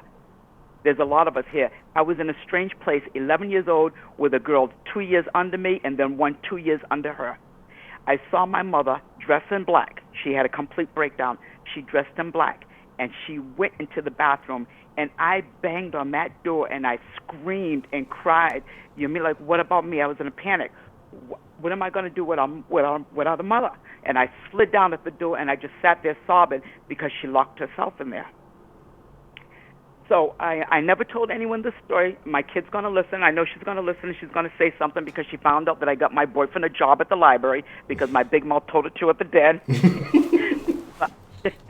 She goes, what, Ma, you got your boyfriend a job at the library so you can be with him? I'm like, oh, man, damn. But anyway, my dad came. He picked me up, and he said, she's not going to do it. She's not going to do it. I said, yes, she is. And he put us little girls back in the bed. So I laid in bed hugging my two little sisters. When my mother opened up that bathroom door, I ran in there, and I looked in the sink, and I saw yellow residue. So I knew she had taken pills.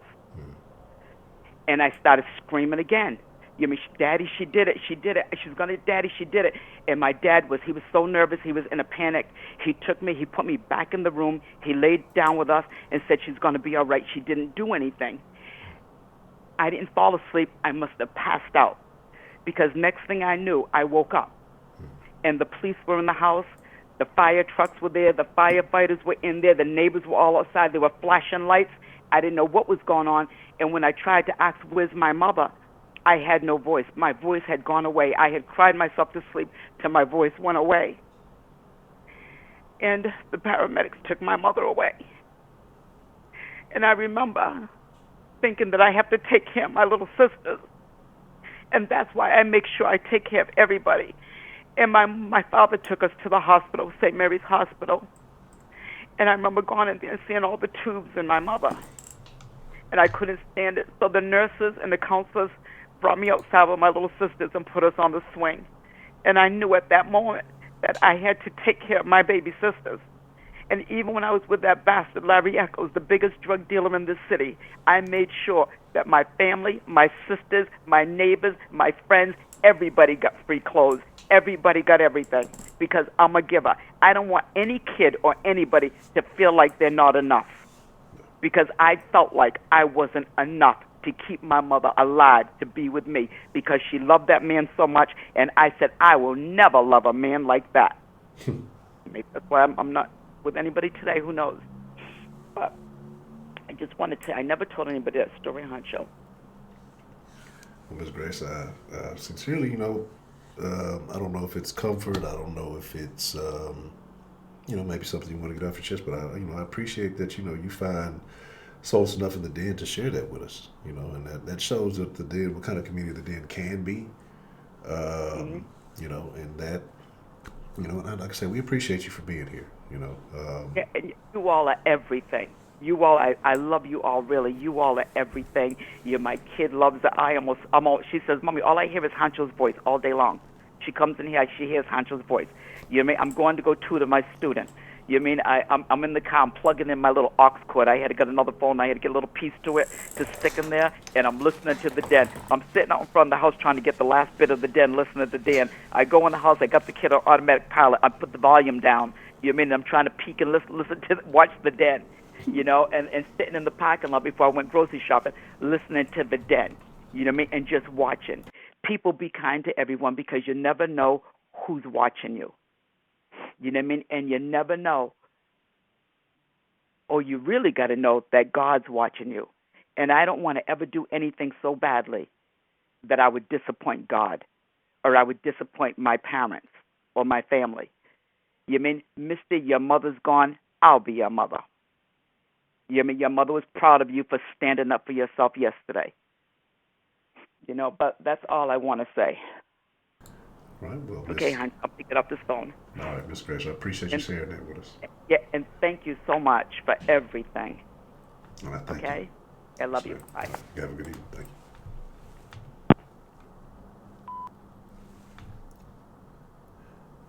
you. And that was a great call. And, Dan Strong donated $25.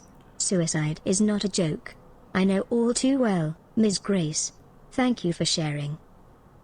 That was a wonderful call. Thank you, Dan, man. Now, this next call, I don't know so much. What's the motherfucking deal? Who do we have called into the den this evening? Hello, hello.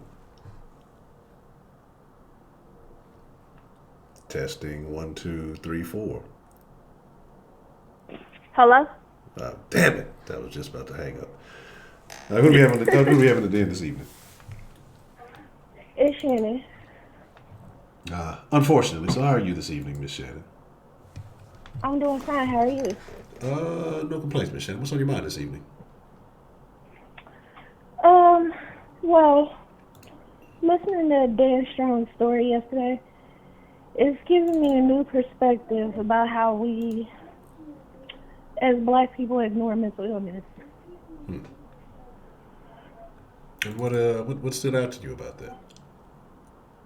Well, it wasn't just like his story. It was something that somebody commented in the chat that really made me pissed off at what they said. What was that?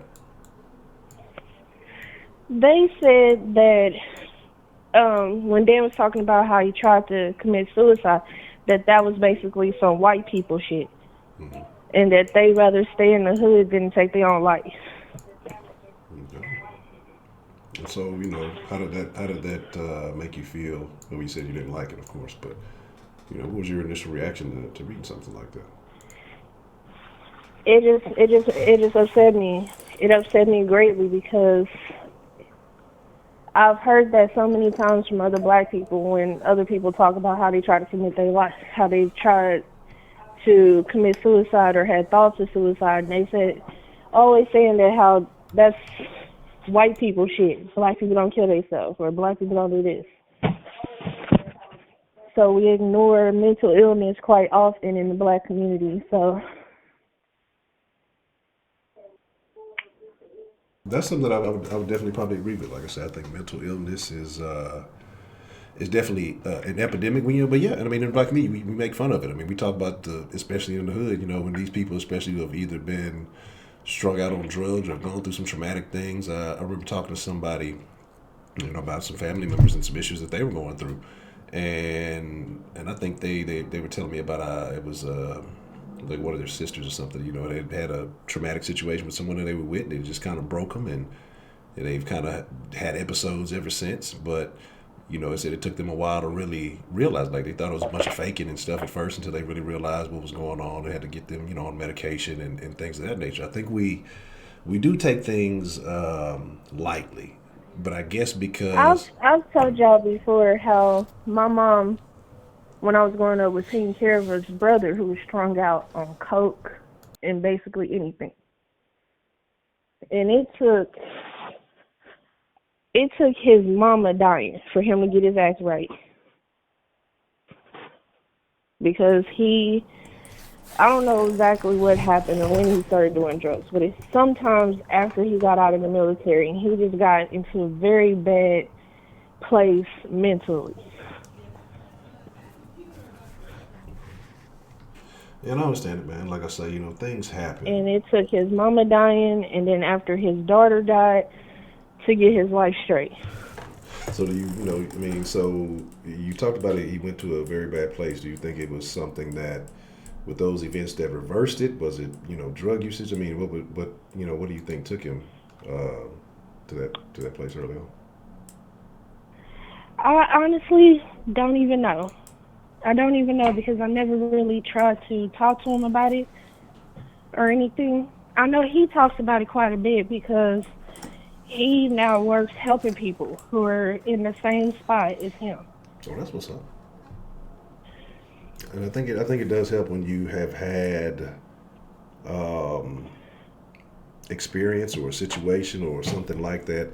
It makes it more relatable because, again, like I said, when you have other people who may not have or they handle things differently, they look at, oh, well, this person's faking the funk, this person is making something up, this person is just doing some shit, but I think when you have gone through those phases or you've had those incidents happen, I think you can be a better, I won't say better, but you can be relatable to, someone else when it comes to those type of things.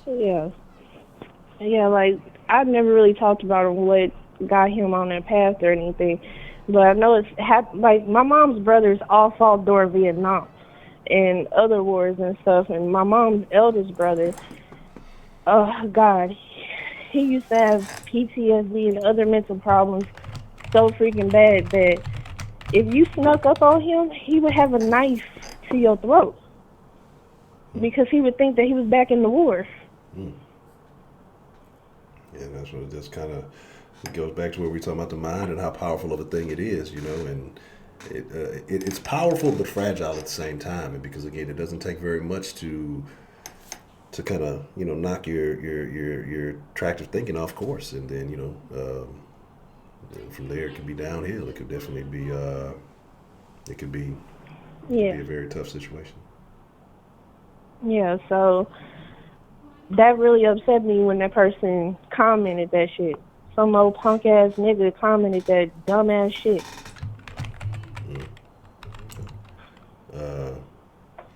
Okay. And so and I can understand that. Like I said, if you have had personal experiences with that, yeah. And I mean, listen, let's be realistic too, because it happens. Look, it happens in the black community more than we want to talk about. Like, and we and it's a thing, when they can say stuff like that. Black people say stuff like, oh, that's white people. Man, the same stuff that white people go through, black people are going through. We just don't want to talk about it. We don't want to admit it, but it happens just as much. I mean, we sweep it under the rug too much. Yeah, we sweep it under the rug too much, and we don't even want to talk about it. Even when the person commits suicide or they kill themselves or whatever, or they go to drugs and whatnot, like, hell. Yeah, like I say, it's no, yeah. That's not true. Exactly. If you can talk about, because we talk about pedophiles, and trust me, there's lots of pedophiles in the black community. You talk about suicide, there's lots of suicide that happens in the black community. You talk about a lot of these things. It happens often. And again, we just don't want to associate ourselves with it. It's a human being thing. It's not a race-based thing. But I definitely understand where why you yeah, and I've talked y'all how my dad's mom, how she suffered from Stockholm syndrome, and my dad, and I see the mental health problems that he has in himself now, and his brothers and everything, kind of got a mental issue because of their mom's Stockholm, and one of his brothers ended up getting killed because of it.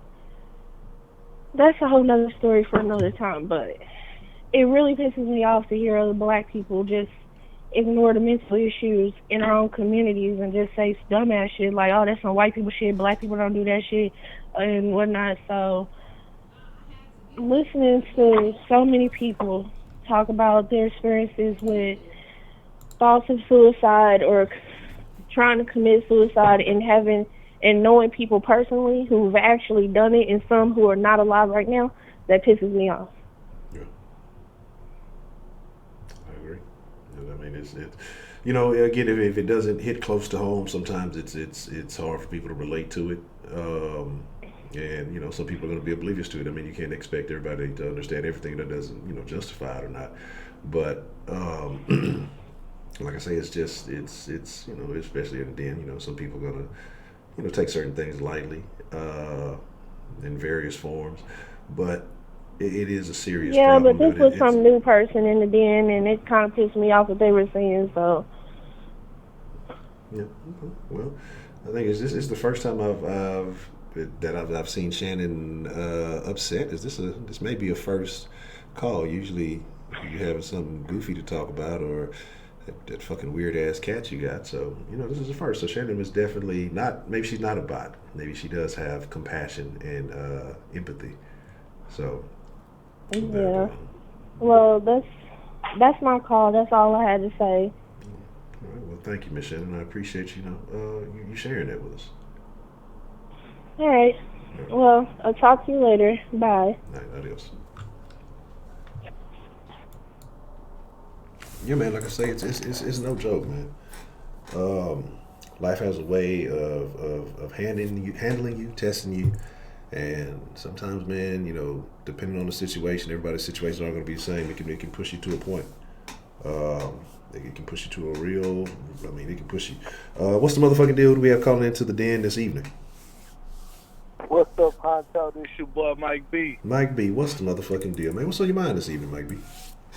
Man, I'm so glad. I'm just happy I finally made it through the den tonight. I just got off work about an hour ago. I finally made it to the den. And then I finally get in the call list. You say, but you were saying that it doesn't, the sauce don't do it like that? I got to see what's wrong. I thought I had it set up the same, but I'll have to look and see. Man, look, you don't have the same thing on the South Nation, right? Yeah. You don't have the same type of call thing on the South Nation. Yeah. When I call on South Nation, it's always I get a hold for like 15 minutes or so, then they cut my call. on the den, I get all these old hosts. Well, do you want to click two to hold on for another 30 minutes or something like that? I'm like, well, hold on, man. What they doing on the den that I don't know about? Yeah, no, I gotta check that out. Then I gotta look at the little flow chart. See how I might have to fix it for the sauce then. Yeah, man. But this my first time being on the den in a long time. Yeah. I actually got off early so I can get on the den, and this my first time being on a long time. And y'all talking about a topic that is real. It's perfect for, like, you know what I'm saying, young dudes as such as myself. I'm only 26 years old, you know what I'm saying, and this topic is perfect for, you know, young and old, because I'm a part of, like, me and my stepdad and a lot of older people that I talk to, we talk all the time about bridging the gap. Mm-hmm. Bridging the gap between young folks and old folks. Yes. So we talk all the time about, like, well, how can I talk to the old folks about certain different things that I got going on as a young person, as myself, going through and with my generation and all of that. This topic is perfect, man. I'm glad I got through on the call on this one. Okay. And I think that's very important. You know what? I'm gonna jot that down. That's gonna be one of our first conversations in the new year too, about bridging the gap. That's definitely something that needs to be discussed, because there is a. I don't mean to cut you off, but you have to bridge the gap between old folks and young folks. It's always about, well, young folks don't never listen. They don't listen enough. They don't listen and all this. And as far as young folks, as far as a lot of the young folks that I talk to, it's the same thing. The old folks, they don't listen. They don't know what a lot of stuff the young folks go through. But you know what I'm saying? It's all about bridging the gap. But my main thing I wanted to talk about as far as the topic was relationships. I was born in 1994. I was born in the 90s. I was born on a lot of the old morals and principles old folks was raised on. So I want to know, how do a young person, especially with the social media and how things are going nowadays, how do a young person decide and realize who is really down for them, and I'm a person who believes on, I want to marry a person, I want to marry a woman and have a family. Not a lot of kids my age not thinking about that, but if you my age, even if you a person that's older and have kids my age, all I want to know is, how do a person my age go about having a real longevity relationship, having a long relationship, building a family, building something with some person who you know that at the end of the day that we the same age, he gonna be doing on social media just like a lot of these people out here.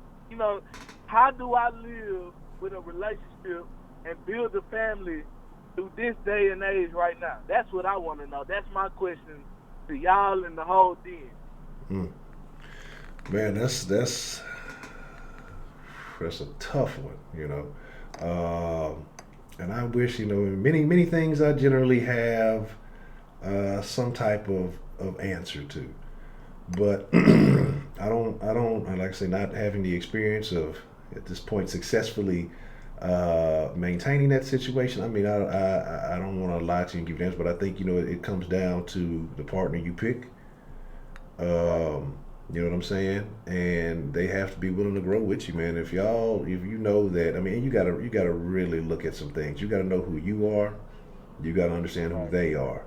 And you know, the signs will always be there. And if y'all are two different entities, then it's gonna be difficult. So say you might be outgoing and whatever else, and you know, she may be chill, may not want to do all that, you know. it could lead to a rift, or if vice versa, or it could be like y'all like have to either have some compromise, y'all have to have some understanding. I think mutual goals are important, and again, I think you got to talk about these things. Like, what are your goals, your plans, your dreams? You got to look at I think if they spend a significant amount of time on social media, then that can be a red flag, because that means they spend a lot of time watching what other people are doing instead of executing on their own. And so like I said, we were saying earlier, I think social media breeds a lot of envy and jealousy. I think that especially women watch other women. Women are especially more critical of other women than anything. Men get on social media, they just looking at asses and shit. But women are looking at everything the woman wearing and what kind of this she got, what kind of that she got, what kind of location is, what this man giving her this. And then when you have so much access to that stuff, and niggas don't give a fuck if they see you, if she posts on social media frequently, the niggas gonna be in the DMs. So it's always feeling like women have this natural propensity to go where the most security is, or whatever it may be. So I think people were super heavy social media. And I'm not saying this is the automatic X, but you got to look at how they operate on it. Kanye said the other day, you ain't got your bitch. Instagram got your bitch. You know what I'm saying? Because that's where it's at. Instagram got your female, but at the same time, though, that's what I'm saying. At the same time, if you are a person that's not on there, I don't care when you were born, but if you are a person that's not on there, you're not looking for that. Correct. But that's the world that you live in. How do we move? You know what I'm saying? Yeah. And decipher who is our soulmate and not. You know what I'm saying? Like, how do we move and decipher between that? If I'm not on that, and that's not me, you know what I'm saying? I understand that's not me, but you got older women out here who that's not them. You would think that, okay, that's not them. I think, like, she's not going to be that type of person, but at the end of the day, that's how she about. You know what I'm saying? Yeah. How do we decipher what's right and what's wrong? That's my whole thing. Like, how do we know? Okay, you could be with this girl for 4 years, for years and years and years. You be with this girl, but okay, all of a sudden she got to be hip to everything that's going on in the world nowadays. And like, how do we decipher? That's my biggest question. Man, as a young person going into this, you know what I'm saying, into this world as it grows, how do I decipher what's real and what's not, what's right and what's wrong?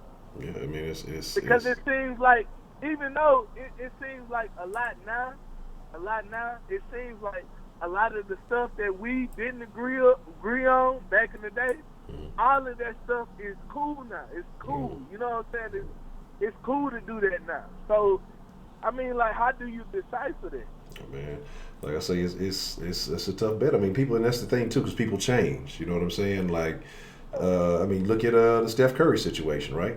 He thought he had a chick that I'm not saying that nothing anything happened, but they was together from a young age, and then all of a sudden, I want attention too. I want this and I want that too. And she's not the only one. There's a lot of women like that. And again, if they feel like these opportunities out there, I want to do this, or I want to go out, or they look at you, depending if you got kids. It's so much jealousy and envy in the world, and I think you just gotta hope you know what kind of person. But again, at the same time, they may not be that person starting off, but then they spend enough time around shit, they become that person. So I can't. It's a hard one, man. And again, like I said, I believe in a lot of case by case basis. And you want to try to be able to adapt and deal with certain things. But like toxic femininity was talking about earlier, when we come into a world where we're pushing a lot of stuff, women first. And I'm not saying that that's a wrong thing, but I think when we're talking about pushing women first, it should be the man pushing his woman first, or in the sense of doing the things to make sure she's protected, but instead of just pushing everybody as a forefront. And again, it is what it is. But I don't know, man. It's a different day and age, and I think it's tougher now because of all the access that you have, and even, like I say, older women doing it too, and everybody got access to everybody. It's hard, man. Like I say, it's a very hard situation to determine. I wish I could have a clear-cut answer for you, but and again, like I say, with everybody, again, with all these Real Housewives, and people don't pay attention with a lot of this reality TV. Like, none of these people married. None of these people. That's where it's worse. That's where it started off worse. It's got all these reality TV shows, and you got all these females, not just females. You got some of these weak niggas watching that shit too. You got some of these niggas watching these reality shows and thinking that it's supposed to go like this and go like that. Yeah. I'm not saying everything I was raised on is right. I'm Correct. not saying that. But I'm just saying, like, you know true morals and principles. Yes. You stand on morals and principles. You know Yeah. what I'm saying? So, I mean, maybe all I can do, maybe that's what I was talking about in the group chat. Maybe the only thing I can do is just keep trying to lean on people that's older than me. Yeah. People that's older than me and know and then been there and done that. Yeah. They done been there, done that. Yeah. So And maybe it, I just need to keep on going through the den and talking to y'all and calling in and you know what I'm saying? but at the same time, man, you'll be surprised. Like, it ain't always just old folk. I mean, you're going to find some young ones here and there, too. I mean, like I say, like you said, principles, man, and having a standard of it. And then it's you making sure you know what you want. You know what I'm saying? And if your person that you with can't get with that, they got a different view. They want something else, and you know you don't feel like that's the right. I mean, it's a lot. Like I say, and then I see people saying, you know, you have to grow with people and you have to learn with them. And that is true, but that means don't get misled off the cliff too. Like I'm saying, I don't mean to cut you off, but like I'm saying, I'm a younger person. I'm not just saying that this is the person that I am, but I'm speaking for a lot of the young folks that's in my generation, and a lot of the people who don't have that wherewithal to speak up and talk to somebody. I'm speaking for them too. I'm trying to figure out for my generation so I know what to tell them. You know what I'm saying? Because, like I said, I've been talking in the chat. I've been with my girl for 6 months, but me and my girl been off and on since high school. Yeah. I'm still, at the end of the day, as time goes by, I feel like, yeah, she the one, but at the end of the day, she got homegirls, she got friends and people that we done been through with back in the day, and you know what I'm saying? She got young people, and she still grow as time grows also. So she could be like on a whole different story too. You know what I'm saying? And associations is so important too. That's my whole purpose of calling, so I can lean on people that I know can help me with different situations like this, or you know. Yeah, and like I say, man, it's again, like I say, it's associations. It's a lot of things. You can look the crowd that they run with, especially if you know a person who's in a relationship who runs with a bunch of single people. Well, they'll be single pretty soon. Right. You know, if again, like you said, principles and morals, and again, a lot of the younger generation doesn't have principles and morals because the shit that's pushed from on television. Like you said, you know, these real housewives that ain't really married. All they do is fight, cuss, and fuck. The music is all about. These kids are getting raised on that.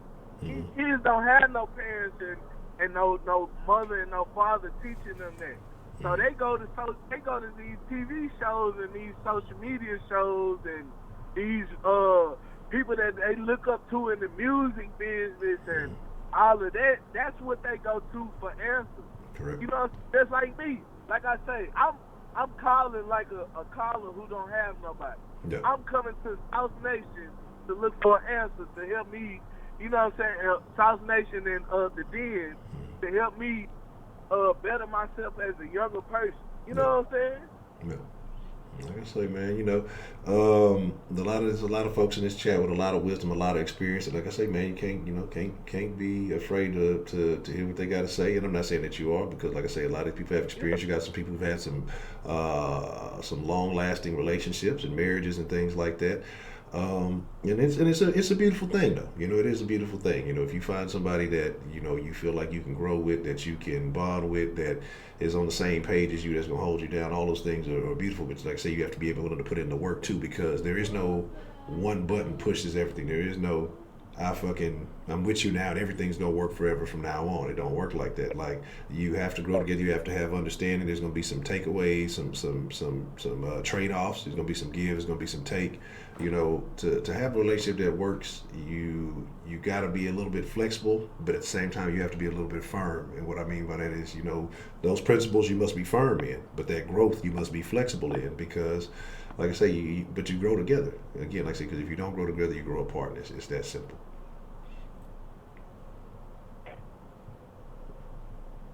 I mean, that's pretty much all I can say with it. So, man. Hey, but I appreciate the talk, and I appreciate you letting me in on the call. And shout out to the Den, shout out South Nation, shout out everybody that's rocking with Honcho, because Honcho is a real dude, and he take his time out of his day to do this for both YouTube channels he got. So I respect everything y'all doing, man, and y'all keep doing what y'all doing. I'ma always check in for sure. Yeah, I appreciate that, Mike B. Sincerely appreciate that, man. Oh yeah, for sure, man. I love y'all and thank y'all for letting me come in tonight, man. For sure. All right, well, that's a bet, Mike B. I appreciate the call, man. All right. All right, have a good one. All right, we'll take this call. This may be the last one for the evening after this. What's the motherfucking deal? Who got called into the Den this evening? Hey, it's Dan, man. Dan, what's the motherfucking deal, Dan, the man? What's on your mind this evening, man? Well, first and foremost, I have to appreciate, I believe it was Shannon who stood up for me. Well, that character who said those words, I thought it was really funny. I know who it is, so I'll get to that later. Well, first off, Shannon, Sweetberry, 01LA, John from New York, Jess, Sarah, a few other people, obviously you, Honcho. I want to thank y'all for what y'all said, man. I really appreciate that, you know. Kenneth, Misty, everybody, just thank y'all for being understanding. I sincerely appreciate that. I really do. I know we have disagreements. That's the point of the Den, you know. I just appreciate y'all saying that. Well, that's very kind of you. I think it's because we appreciate you, Dan, man. And like I say, you bring a level of quality, sense, and integrity to the conversation every time you call in, man. So I think, you know, that's something that is definitely appreciated. Yeah, man, Honcho, man. Hey, man, thank you for having the platform. Now, as for my second point, so the dude who said that foolishness about white people shit, his name is Rolando 20 Crip. All right, you see me in the comments. Let him know next debate night. I want to talk to him about his comments, because I've seen that a lot and amongst black people. And Shannon nailed it on the head. A lot of stuff we don't talk about. You said it too. A lot of stuff we ignore in the black community: child molestation, mental illness, the rampant drug abuse. There's a situation I saw in college. So I had a roommate. I ain't gonna say his name. Cool dude, you know. But there is this one issue I had with him. Okay, so there's this video that popped up on Facebook one time, and what ended up happening was it was basically child porn. It was some little 4-year-old boy. He was having whatever with a grown woman. And he showed me the video, and he's like, "Look at that little boy getting it in." I'm like, "Bro, this is child molestation. I'm about to flag this video." Luckily, someone did before I was able to, so they got it off quickly. But I couldn't believe that he was kind of like, "Oh yeah, look at him getting it in." Like, I've seen that sort of attitude before, kids being sexually active at a very young age. That's not good. Correct. I don't understand that. I don't know. It just, you know, I see that a lot. The mental illness, that's ignored. Child molestation, ignored. So that's another thing. That might be my points. Just mainly, like, I back it up Shannon entirely. What you said, she's 100% right. And Rolando 20 Crip, I want to talk to that man personally about the kind of ignorant shit he's spitting out his mouth. Okay. Because we need to call them people out for that. That mentality has to stop.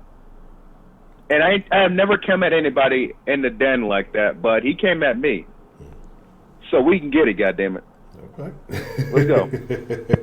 I don't give a fuck. Well, that's a BT. We'll definitely make that next time we see. We'll make sure you're with it, and we will. That I think will be a very interesting conversation. I think it's a conversation that needs to be had, and you know, because I think we gotta stop labeling some of these things. Oh, you know, we don't do this or we don't do that. Because trust me, there's definitely some stigmas if we wanted to place racial labels on them that we would definitely get the bad end of the stick, if you will. So you know, I think that these things that are things that need to be taken a bit more seriously, because we just sweep it under the rug. It's too many people that are affected by it, man.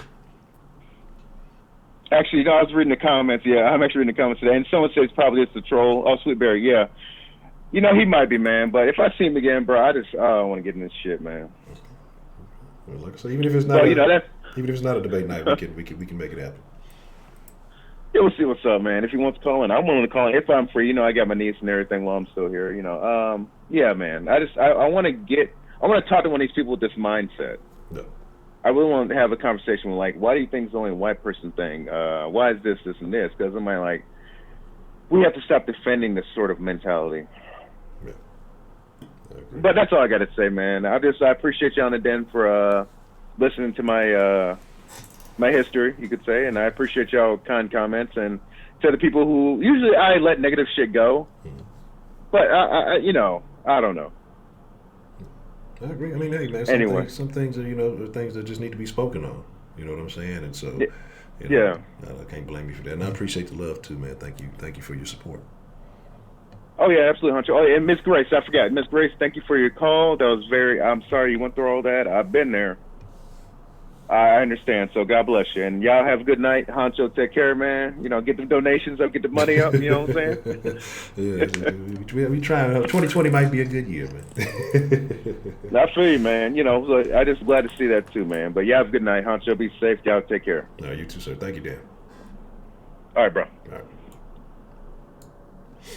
All right, we're gonna wind down on that one, man. A lot going on. What's the time? 12:15. Like I say, it's we might have a little mixer action. I'll probably take a little pause here. Like I say, it's a lot going on, and like I say, we'll get to some things later on this month. We'll get to it. Shout out to Miss Chris. It was a beautiful call. Shout out to Shannon. And it's good to have calls where den folk actually stand up for each other instead of always being having to attack each other. We can show love in here too. I think it's a beautiful thing. Shout out to Mike B. For truly wanting to make sure he gets himself into a good situation. I don't think there's anything wrong with that. I think asking beforehand before just jumping in it. Because I think a lot of this young generation see a fat ass and let's big titties and a fat ass. Oh, she a bad bitch. Like I said, I think there's so many poor messages being sent out, and that's what I mean. It's just like, what do you do at this point? But again, I think that comes with family structure. I think that comes with so much, man, and it's tough. Shout out to Toxic Femininity for being a family man, holding this situation down. That's a beautiful thing. Just all the dudes out there that are trying to hold these relationships together that that a society may be telling people to do other things, and you fight for your families and things like that. So it's a beautiful situation, man. I respect all of that. Shout out to all the ladies who have been a part of that and held it down and were supportive of your husband. Even if you do your own thing too, but that you put your family first. I think these things are all very important things, because like I say, I think that the more we get away from that, the more you see. And I think you also have a lot, and again, if you're a single mom or whatever it may be, don't take offense to any of this stuff, because I know I see a lot of it, single mom, you say something about it, they get upset and offended, and I think it's more of an emotional reaction to a situation that didn't work out well. But you just got to look at it, well, make your next move your best move, or put those kids first, and then you take another shot or whatever you tend to do with it. But these things that are being said, and again, it's not every single mom's fault, or she just fucking with bad. I mean, shit, sometimes just relationships don't work. It is what it is. But I think you got to value yourself. When it all comes down to it, man, value yourself. And if you're going to be with somebody, value them. And if you can't do that, then be alone. Shit, that's really what it is, man. So I appreciate each of y'all, man, and shout out to everybody. Just W, thank you so much. Shout out to everybody, man. I appreciate all the love tonight. You know what I'm saying? I appreciate all the love tonight, man. All of y'all. Just thank y'all, man. It's a beautiful thing, man. You said try to retrieve it. Said it can delete if your comments on subscribe. Oh no, it won't do any of that. It just says it because you have to give them, you give it certain permissions, but it won't ever do any of that. It'll it's just like, because it hit some things that'll say, like, even with your phone, it says you have to access this, and this. It's just giving you permission, but it's not going to do any of those things. That's like, you open a Streamlabs, kind of like I have a Streamlabs account for the chatbot, because I have a Streamlabs chatbot, so it gives it access. So like if I wanted to time people out and do all that other stuff, it's just general features, but it's not going to actually do any of that stuff without your permission. Like, it's not going to do anything. I don't think anybody, not that I know of, I don't think anybody has had, anything deleted or violated from Streamlabs. If so, let me know, and then we'll figure it all out. So, this was a good night. I think this was a beautiful night in the den. Might be brought up a good point about bridging that gap. We definitely, we definitely extended it or die. Hey, we all gonna die someday, right? I definitely want to talk about bridging that gap, and I think it is what it is. But as we get ready, like I say, tomorrow we'll be here. I'll be here. I don't know what you guys got planned, but I'll be here. I got no fucking New Year's plans. So if y'all care to join me, 32 cents. That's a new rapper. I'll be here, man, and I hope y'all, hope that y'all, like, if whatever you do, if you're not here, be safe. Because ultimately, everything else is fun, it's cool, it's fine. It's about y'all, man, y'all people, the conversation that y'all bring. I appreciate y'all so much, because not only is it about helping each other, y'all help me grow, and I thank y'all for that.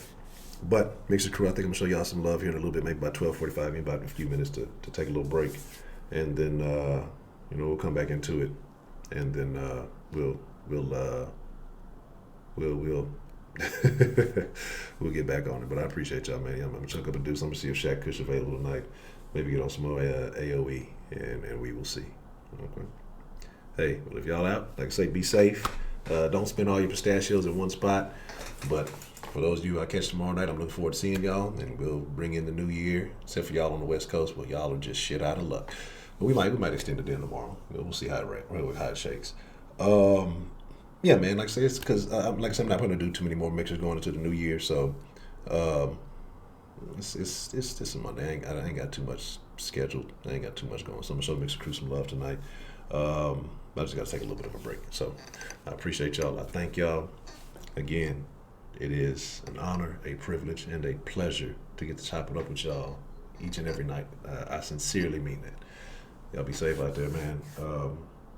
Most of all, y'all ain't got to go home, but y'all got to get the fuck up out of here. I'm going to leave the chat open, for a little while till I get in the Mixer Crew or whatever, and if you want to come join us. If not, until next time. But like I said, I'll leave it up so y'all can chop it up and get toxic or whatever y'all be doing in here. I'm gone.